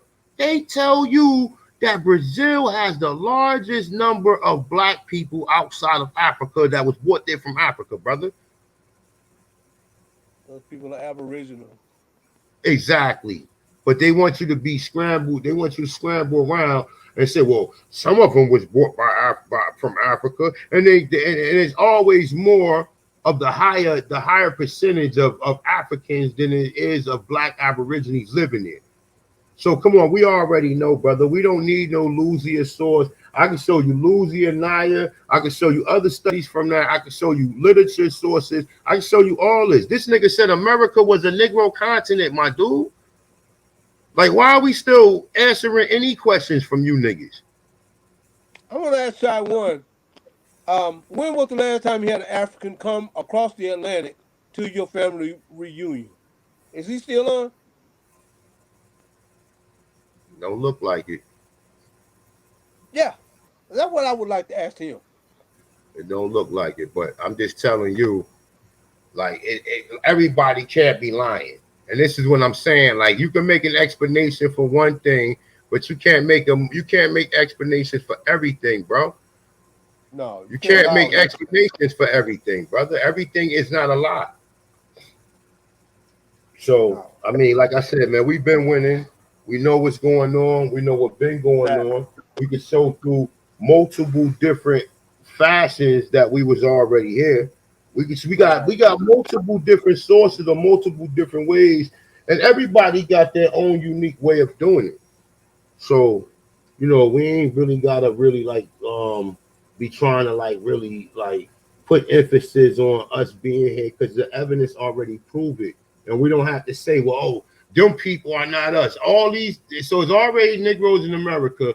But what happened to these Negroes that was in? Oh, they killed them off and then brought Africans here, and we're descendant of Africans. But the Africans we descend from mixed with the same Indians that was like all of the Mongolians out of the southeast, and you put slaves in all of from fucking East Texas all the way up to for fucking Virginia, up into New York, Chicago, Cleveland, Ohio, all these heavily copper-colored people area with slaves, and you move all the Indians out of the. Don't forget that. Look at all them states, and you Kusa, move listen. to Oklahoma and Don't Arizona forget, and New Mexico. But Kusa, now we got a different spin to that, because now we find out that most of them people that was in them areas wasn't slaves. They was actually black slave owners, brother. So now we got and we got evidence of that. We got evidence of it. And we can go from every county to every state and show you, So you said it was black slaves in this county? All right, well, look how many black slave owners it is. And we could just go from there and we could just show you the numbers from that and showing you that it's too many of these people owning fucking slaves, my man, to where that story even stands. That story don't even stand up no more. That's They right. don't even, We they don't even debunked stand that. up. Thanks Yeah, to they don't you, even stand up no more. ain't one. Hey, No, I'm thanks to just saying, you, look, it's up to that hypothesis have been debunked. It cannot stand. They can't bring that shit at us anymore. That we was, all of us, all the black people were slaves. Throw a flag, whatever you want to. We was all slaves. people automatically agreeing to be slaves. See, niggas is raising their hand. They like, yeah, who want to be a slave today? Niggas raising their hand, but according to their genealogy, they don't have no slaves on it. So these niggas are agreeing to be slaves according to eugenics and according to, if you find black people in America, they came from the slave trade. That's the only reason why you see blacks in America, because they came from the slave trade. So automatically, they assuming that their people were slaves. That's That's what crazy. they say. That's Fucking what they Chicago, Oakland, California, Los Angeles, California, Compton, California, over to Houston. All these areas? Come on, man. How crazy is y'all? Bro, this is what they've been told. This is their only reality. See, it's bad when you only got one reality. So you only got one way of thinking. You have never, that's like a motherfucker who's been doing wrong all his life, and then you teach him right, and then he understands the difference. But these niggas is some stiff-necked, hard-headed motherfuckers. Motherfuckers. No matter how much information you present, proto, nigga. That's a proto-negroid, nigga, first. Proto. To go along with the other studies and other finds and other shit that they found here, my dude. Go along with the get along. Nigga said American, a mestizo said America's a Negro continent. And you niggas running around here like, no, it can't be. We have to be slaves. It's impossible. Like, they don't want to believe that they've been lied to. Exactly. Maybe by you the need people that you went to school with, by the people that your parents went to work with. Them motherfuckers lied to you. The whole system let them down, bro. The whole system let them down. Because the whole system is in on it. The whole system is in on it, my dude. Let's stop playing games. Yeah, that's true. The whole system is in on this game. Some of them knew, but some of them did not know. But look, they was being screwed. They was moving in the name of progress, but in the name of progress, it was however you want to call it, a conqueror, a conquering strategy. That's what it was. And they sacrificed their own people. I'm about to slide, man. I gotta go take my daughter's son to eat real quick, right? But check this out. In closing, right? Understand this, right? Right. Some of these niggas, they look, the ancestors is gonna get them, bro. Because they know now. See, it's different when you don't know. When you don't know, you can make all excuses up in the world. But then when you do know and you spend all your time to try to combat the information that you should be trying to research to see if it's true or not, then showing me other documents of people who just have a different perspective. You know what I'm saying? Once you know, nigga, you know. So as far as these ancestors and you niggas running around here thinking that y'all niggas doing something noble, or you trying to be noble, or you have a noble cause of presenting that we were slaves and we from Africa, the ancestors gonna deal with you niggas, man. And I'm just saying, like, it is what it is. But the ancestors gonna deal with you, my dude. And I'm gonna be up in the mountain, or I'm gonna be on the housetop. Y'all ain't coming to help now, one of you niggas. Yup. Ancestors gonna deal with you niggas, man. They gonna be like, yo, they told y'all. And all you did was every day sit up there and debate with these guys and try to make these guys not credible. And you did this instead of just listening and sitting down and being astute to what they were saying. You wanted to question them, you wanted to go back and forth with them, you wanted to push an agenda over on them, And meanwhile, your ancestors are part of the people we fighting for. And you running around here disrespecting your ancestors, man. So, hey, man, you know, hopefully everything will work out with you guys, man. You know, hopefully, bro. What? I got to get up out of here, man. Shout out to everybody, man. Shout out to my brother Holiday. Peace. AP, Kusa. Great information as always. I appreciate all of you brothers. Hey man, we got to get back to them Sunday motherfucking heavyweight jams, man. Bring out the horsemen, man. Hey man, we had some classic shit, man. Remember the first one though, man? Dr. Yafa Bay, classic, y'all. Like y'all don't know, man. Like this whole thing has been about bringing everybody together, man. And even this little thing that's going on with the Pandoodles, man, this is really about bringing our people to this light, man, to the truth. And the reason why these guys come over here, man, because obviously something is bothering them every night. They can't sleep. We sleep just good. So we know we doing the right thing, man. You know what I mean? Like, come on, bro. The ancestors love us. Nigga, grandmother be walking around and shit. Nigga, like, Granny, what are you doing? She have a belt in her hand. Nigga, didn't I tell you? Like, his grandmother start beating their ass, man. Yep. Because we ain't over here, we ain't playing no games, man. So shout out, man. Shout out to all the real ones, man. Hey, D-Red, man, we got this debate league, man. I know you in constant opposition to a lot of shit that I say and some of the other brothers say. We'd like to see you, you know, join, get in the ring one day, brother. Ooh, D-Red in the ring. In the ring. Scholar. But I gotta say this though, D-Red is a Pan-American. He one of us. He know who he is. But I'm still asking the question though. What Afri mean for Africa? They're gonna have to account for that because they're mad that we don't identify as being African. Well, Africans don't identify as being Africans. They know that that's a colonized word. Like we gotta be. Just come on. Like if we're gonna be conscious, then we're gonna have to, you know, be right and exact. And they don't want to be right and exact. They want to anything that we show them at this point, they're gonna dispute it. Period. Yeah. No matter what we show YK, no matter what we show, not a coincidence. Because they know what they people told them. They want to be slaves. That's on them. Yeah, but they can't come over here and disrespect us. That's crazy. Yeah. Hey, one. Yes, sir. Hey, I heard the other day a Mexican and not a Mexican. Okay, he explained the difference between a Mexica and a Mexican. He said in Mexico, they pronounce Mexico as Mexica. Now I know you teach "ka" as the land. Yeah, do you know anything about that? Mexi, some people say come from the Olmecs, Mexi, when they say Mexi, right? Okay, so Mexi, but is that Mexi land. Yeah, so the ka is land or earth. So the ka or ki is land or queen. But sometimes it's pronounced Q-U-E, sometimes it's K-I, or sometimes it's C-A or C-O. Right. And in Spanish, it'll be either C-A or C-O. Because one of them masculine and one of them feminine. C-O. So that's how he said they pronounce it.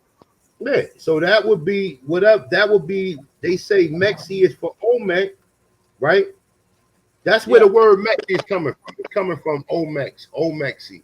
Olmecs come from Olmecs. Exactly. So Mexica or Mexican or Mexico all come from Olmecs. And that's Mexi. That's Olmec's land or Olmeca. That's Olmexi. That's Mexico. Yeah. So that's like.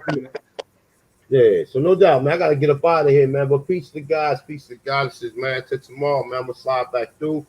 Everybody enjoy the rest of their night, man. With that being said, man, no doubt.